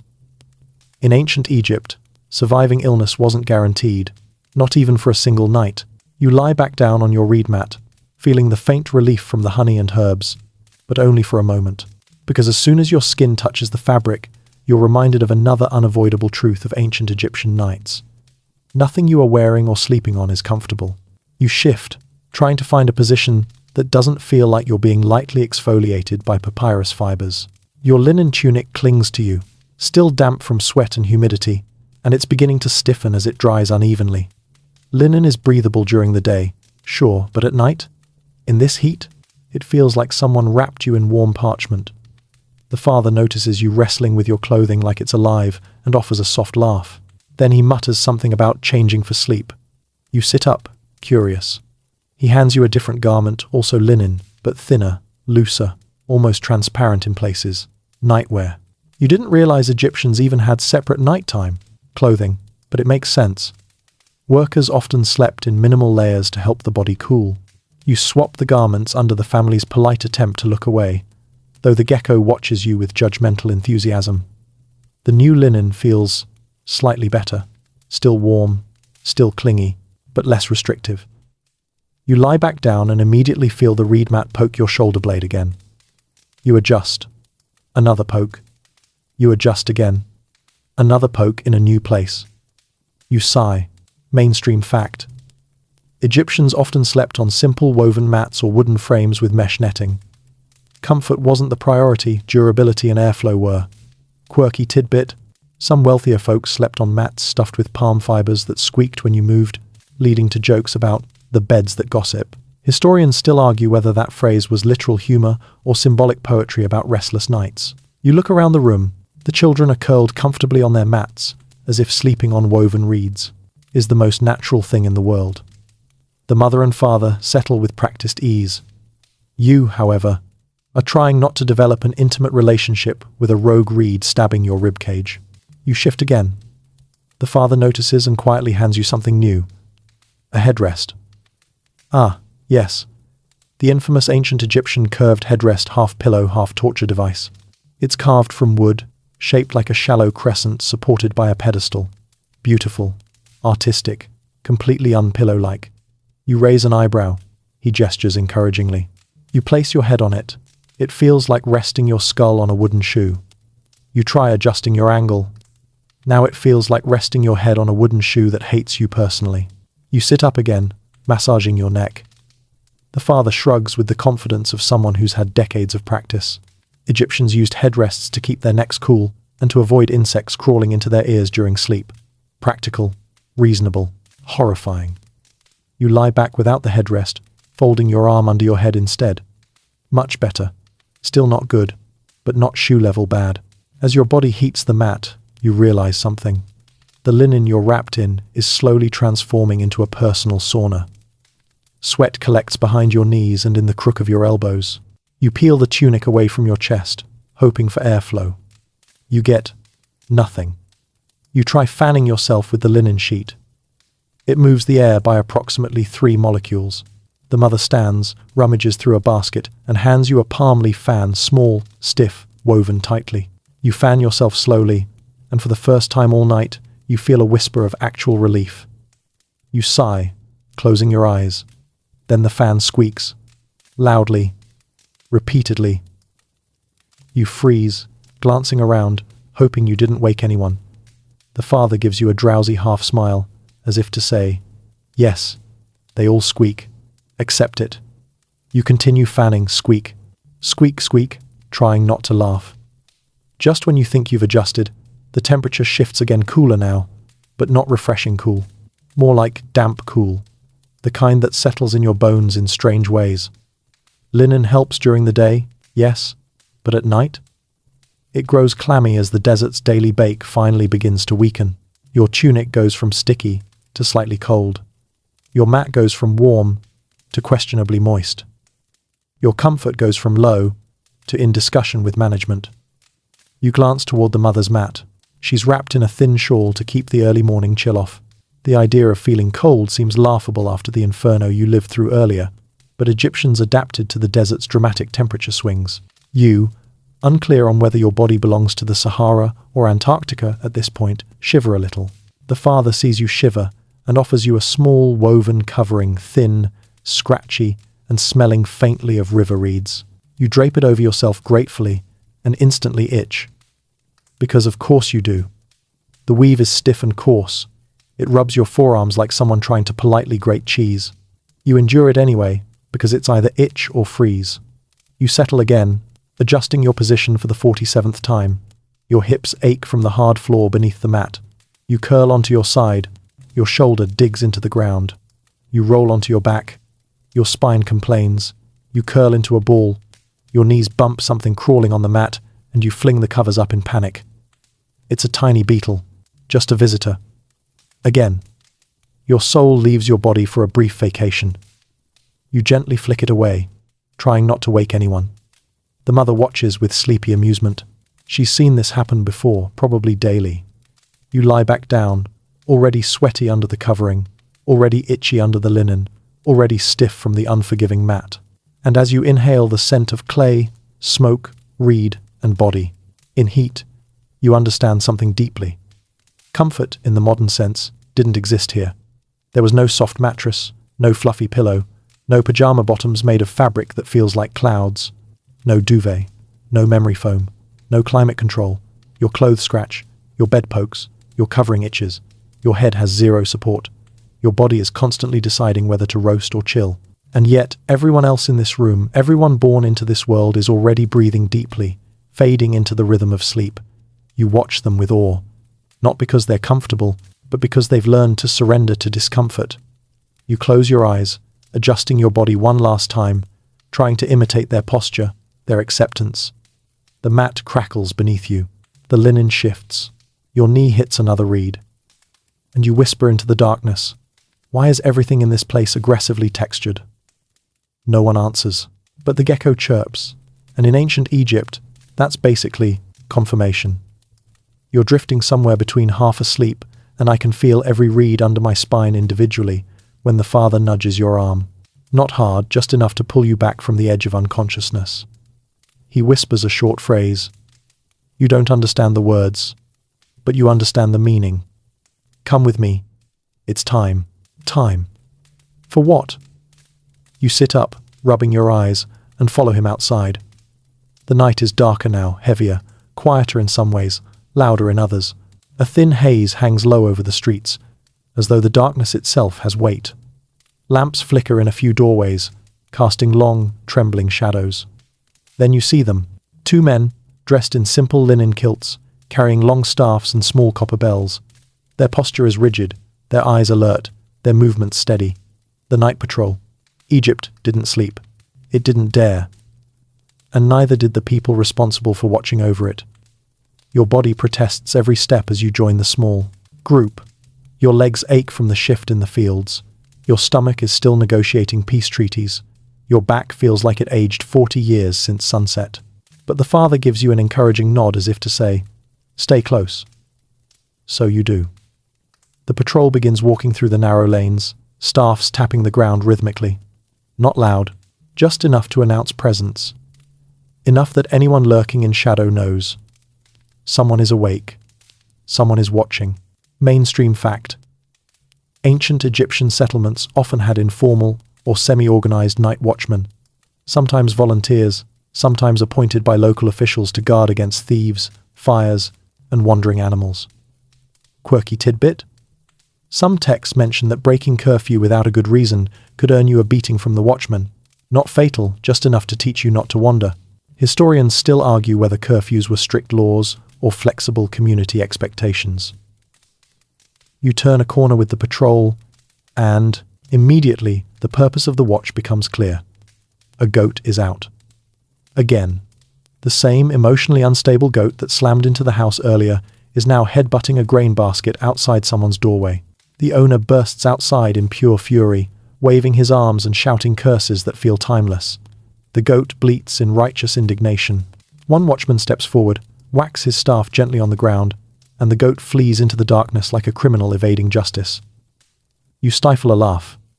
Then you hear another sound, this one not funny at all. A metallic clatter, a whispered argument, the unmistakable shuffle of someone trying to move quietly and failing. The watchmen exchange looks and move toward the noise. You follow, heart thumping. They turn down a side alley, where shadows cluster thickly between narrow walls.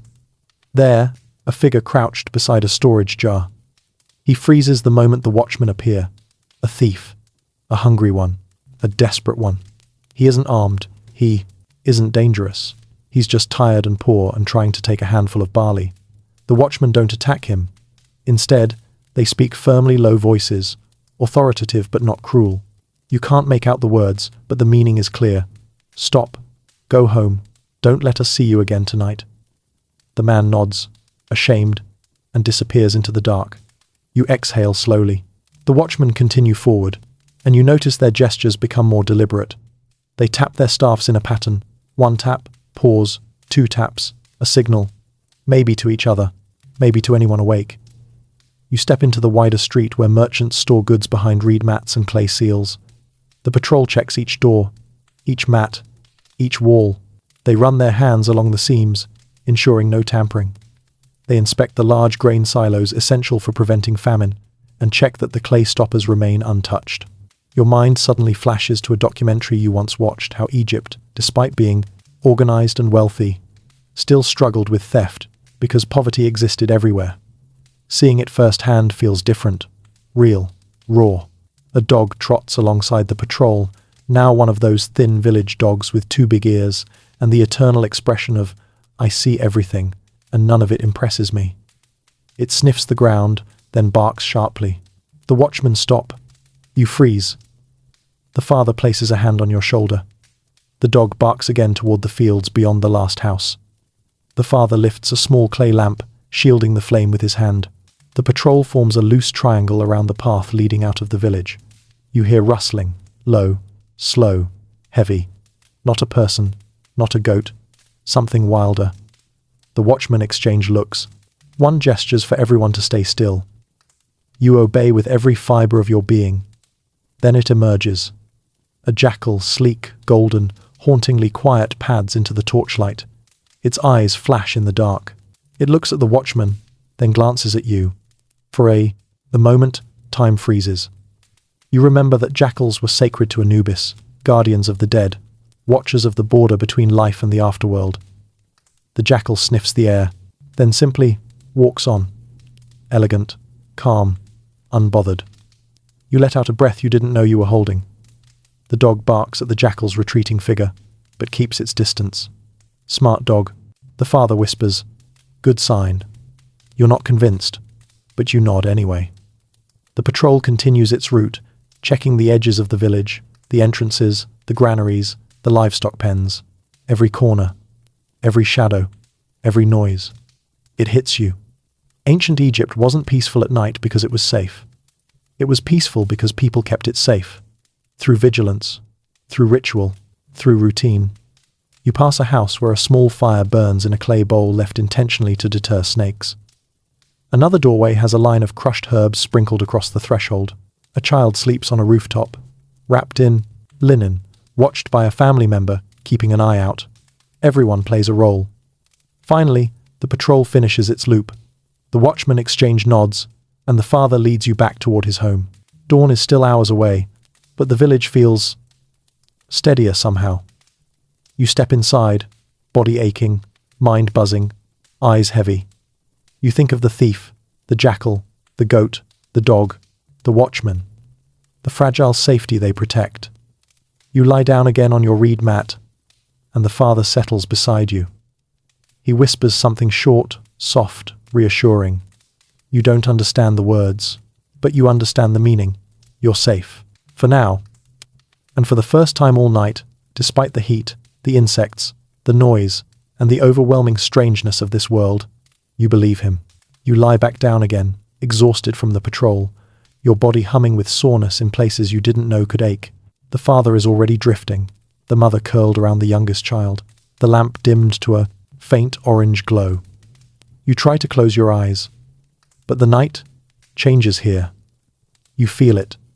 A subtle shift in the air, a stillness that is not silence, a pressure like the darkness is watching you breathe.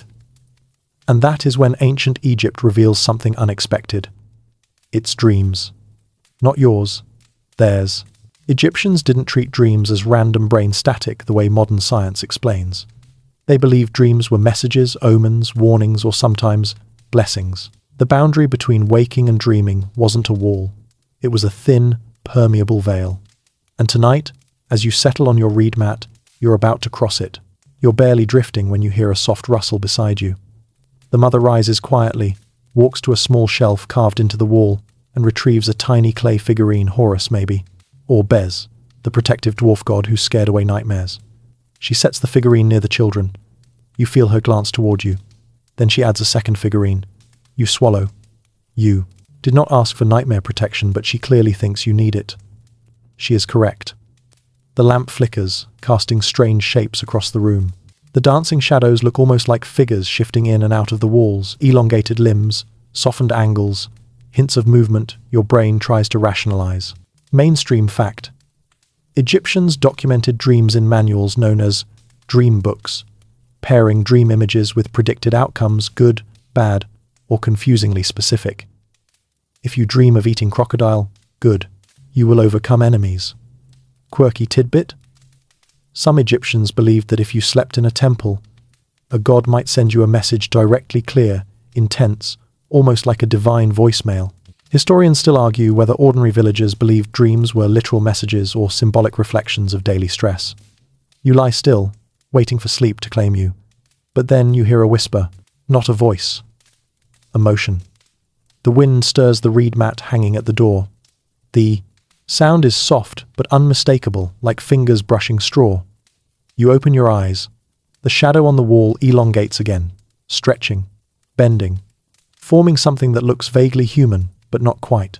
You blink several times, reminding yourself that shadows do this, lamps do this, brains do this when exhausted, but the shape lingers longer than it should. You stare at the ceiling, exhaling through your nose, trying to calm your mind. Egyptians believed that the Ba, your mobile soul, wandered at night, floating above your sleeping body like a bird. You wonder if your Ba left without telling you. You're certainly tired enough for that.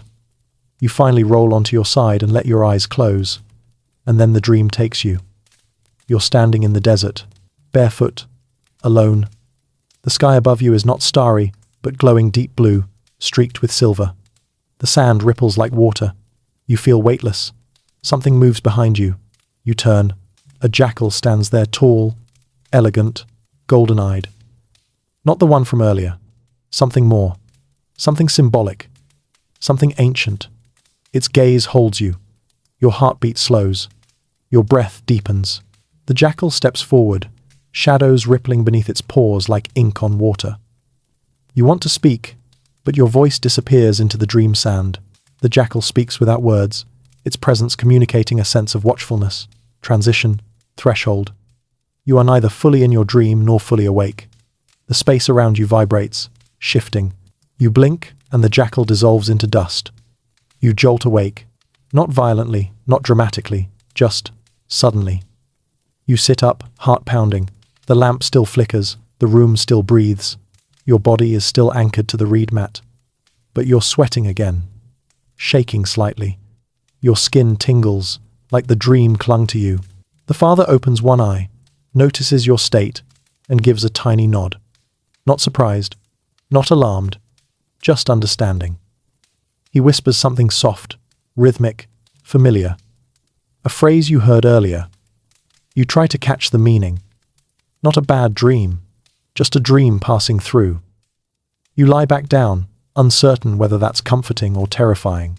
You stare at the ceiling again. The gecko chirps. The frogs croak. Somewhere outside, a woman hums, perhaps soothing a child who had a dream of their own. You realize something then. Egyptians didn't fear dreams. They feared what dreams meant. Nightmares could be warnings. Visions could be messages. Sleep was not rest, it was diplomacy with the unseen. And tonight, your dream felt like a negotiation. You shift, trying to find sleep again, but now every shadow looks like it might move. Every breeze sounds like a whisper. Every flicker of the lamp becomes an omen. Another dream creeps toward you, slow, hesitant. Not a nightmare exactly, just strange. You're standing in a marsh. Lotus flowers float around you. The water glows faintly. Something pulls lightly at your ankle, a plant, a fish? You don't know. You don't want to know. You wake again, sweaty, cold, confused. The mother stirs, looks at you, and gives a soft, tired smile. She points at the figurine she set near your mat, then at your chest. Protections, she whispers. You nod weakly. Then you lie back down. Because the night isn't over, the dreams aren't done, and ancient Egypt believes your bar still has places to wander. You close your eyes again, breathing slowly, trying to surrender. You remind yourself, it's just dreams, just imagination, just shadows. But when the room finally begins to fade around you, when sleep begins to pull you under, you feel something else. A presence. Heavy, old, watching. Not threatening, just aware. Maybe it's the lingering shape of Ra's nightly journey. Maybe it's the echo of Anubis's jackal eyes. Maybe it's just exhaustion weaving superstition into your brain. But one thing becomes painfully clear. You're not dreaming about ancient Egypt. You're dreaming the way ancient Egyptians did. And that is far more intense. You don't know how long you've been drifting in and out of those strange Egyptian dreams, but at some point, the quality of the darkness changes again. It becomes thinner, sharper, less mystical, and more uncomfortable. You roll onto your back and immediately feel the temperature shift. It's cold, not ice on your skin cold, but the kind of desert chill that sneaks under your linen and settles straight into your ribs. Your teeth don't chatter, but they're thinking about it. And the reed mat beneath you, which earlier felt like a warm, unforgiving grill, now feels like a cool, unforgiving slab. You pull your scratchy covering closer and curl your knees in, but it doesn't help much. The early pre-dawn hours, this narrow window between 2 a.m. and sunrise, are notorious in places like this. That's when heat finally escapes the earth. That's when the desert exhales all its stored cold at once. And tonight, it's hitting you harder because your body is beyond exhausted. You hear someone else stir. The father. He doesn't get up, but he shifts closer to one of his children and tucks the linen more snugly around their shoulders. Egyptians knew this chill well. They were used to the nightly temperature shift. Their bodies adjusted. Yours? Not even close. A low breeze slips through the doorway, brushing your ankles with a cold that feels three-dimensional. You yank your feet under the cover so fast you nearly kick the beetle from earlier, who is somehow back and living rent-free in your corner of the house. You pull the linen tight, wishing it were thicker, or softer, or less itchy, or anything really. But this is ancient Egypt. Comfort is not on the menu. Your nose starts to feel cold, your ears too. You pull the covering over your head temporarily, which helps, until you realize your own breath is now turning the inside of the linen into a humid sauna tent. You poke your head out again, gasping. You can't win. This is when the sounds of pre-dawn hit you. Night wasn't quiet before, but something is different now.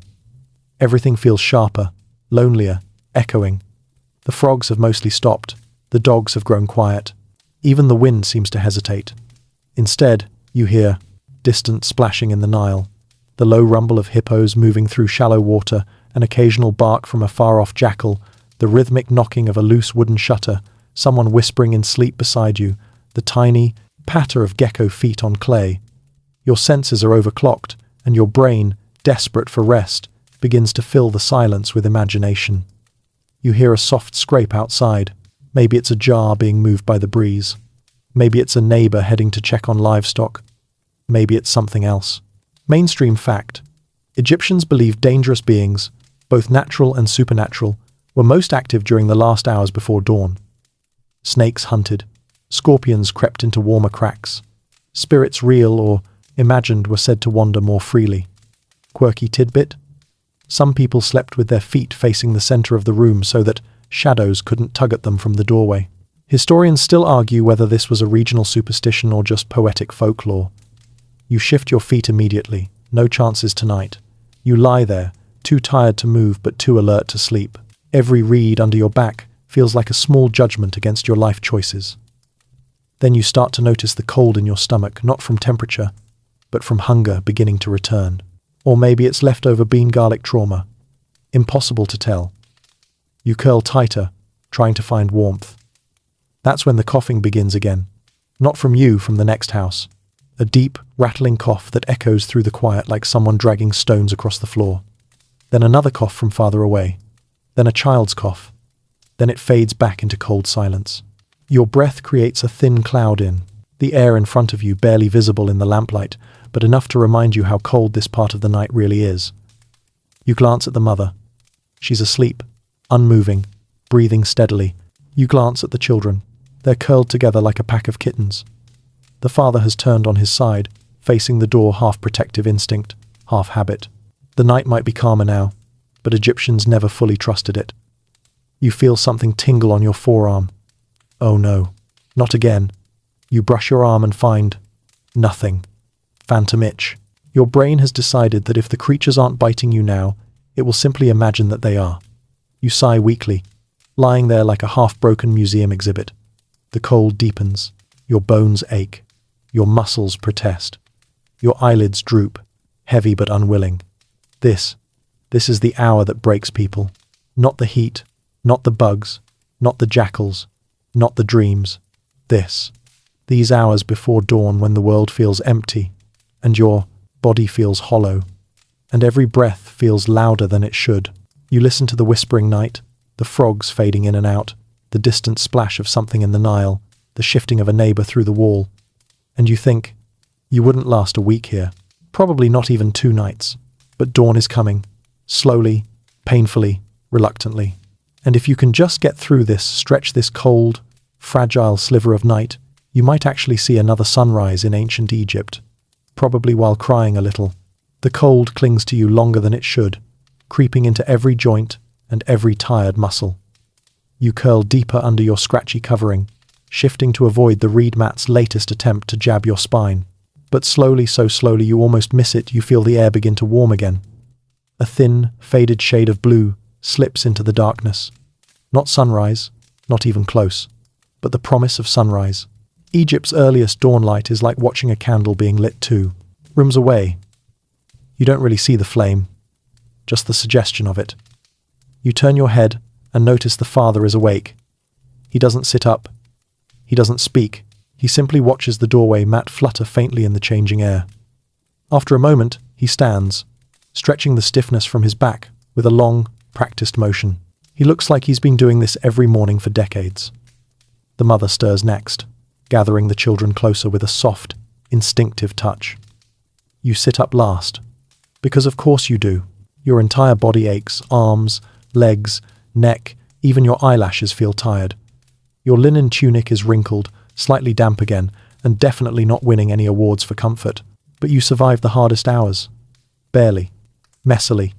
Emotionally compromised, but survived. The father gestures for you to follow him outside. You step into the pre-dawn air, and the sky looks like a giant bowl of ink that someone swirled with a fingertip, deep blue in some places, purple in others, streaking faintly toward grey. The Nile murmurs in the distance, steady and ancient.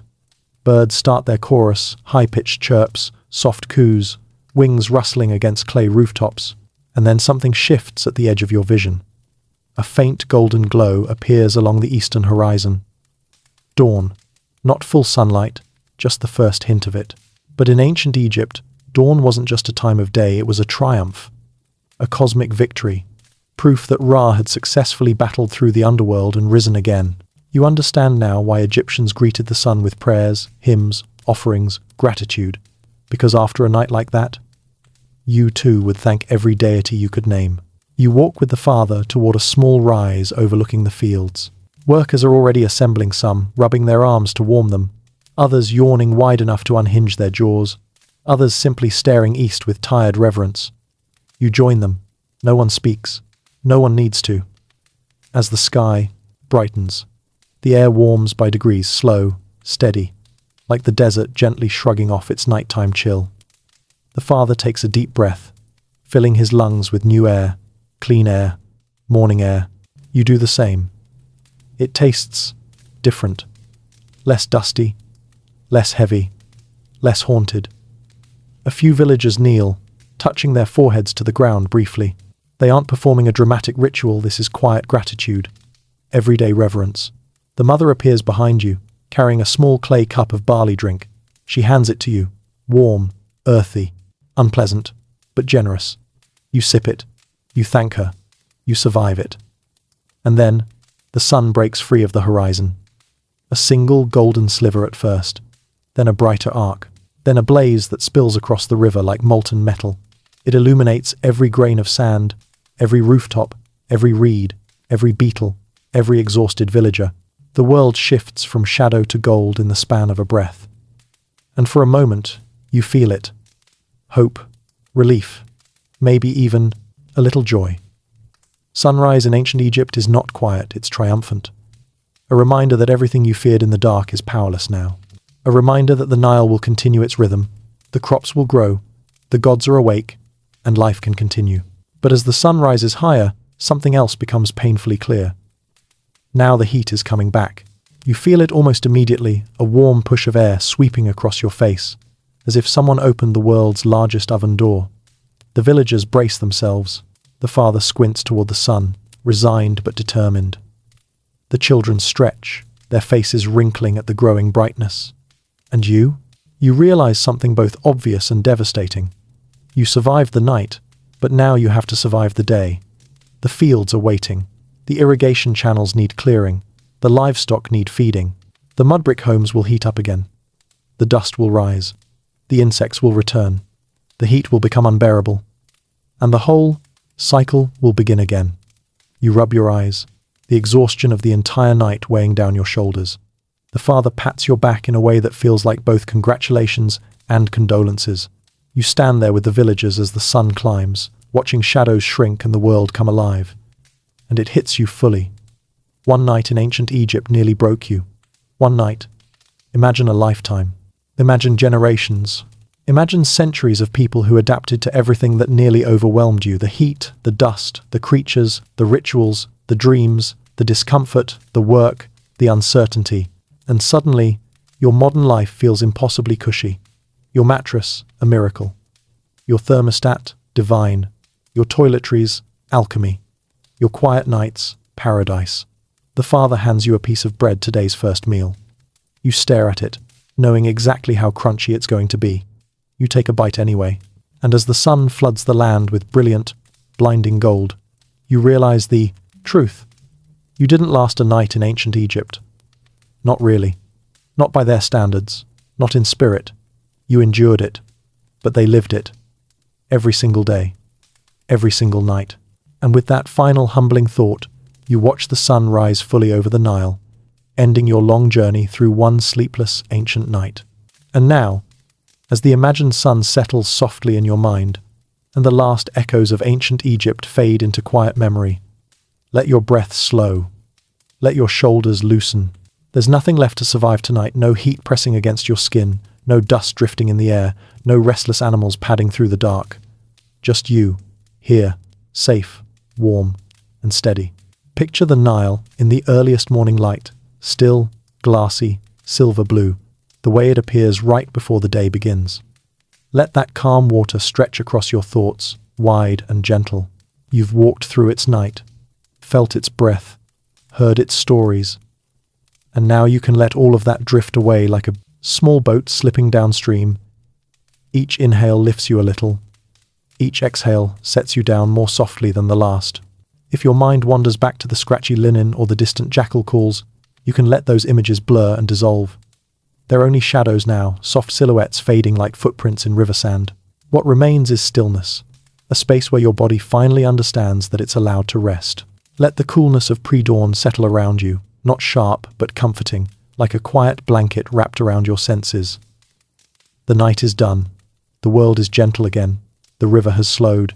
The villagers are waking. And you can slip into sleep whenever your mind is ready. So breathe slow. Breathe deep. Let the last pieces of ancient Egypt drift away. You've walked far enough for one night.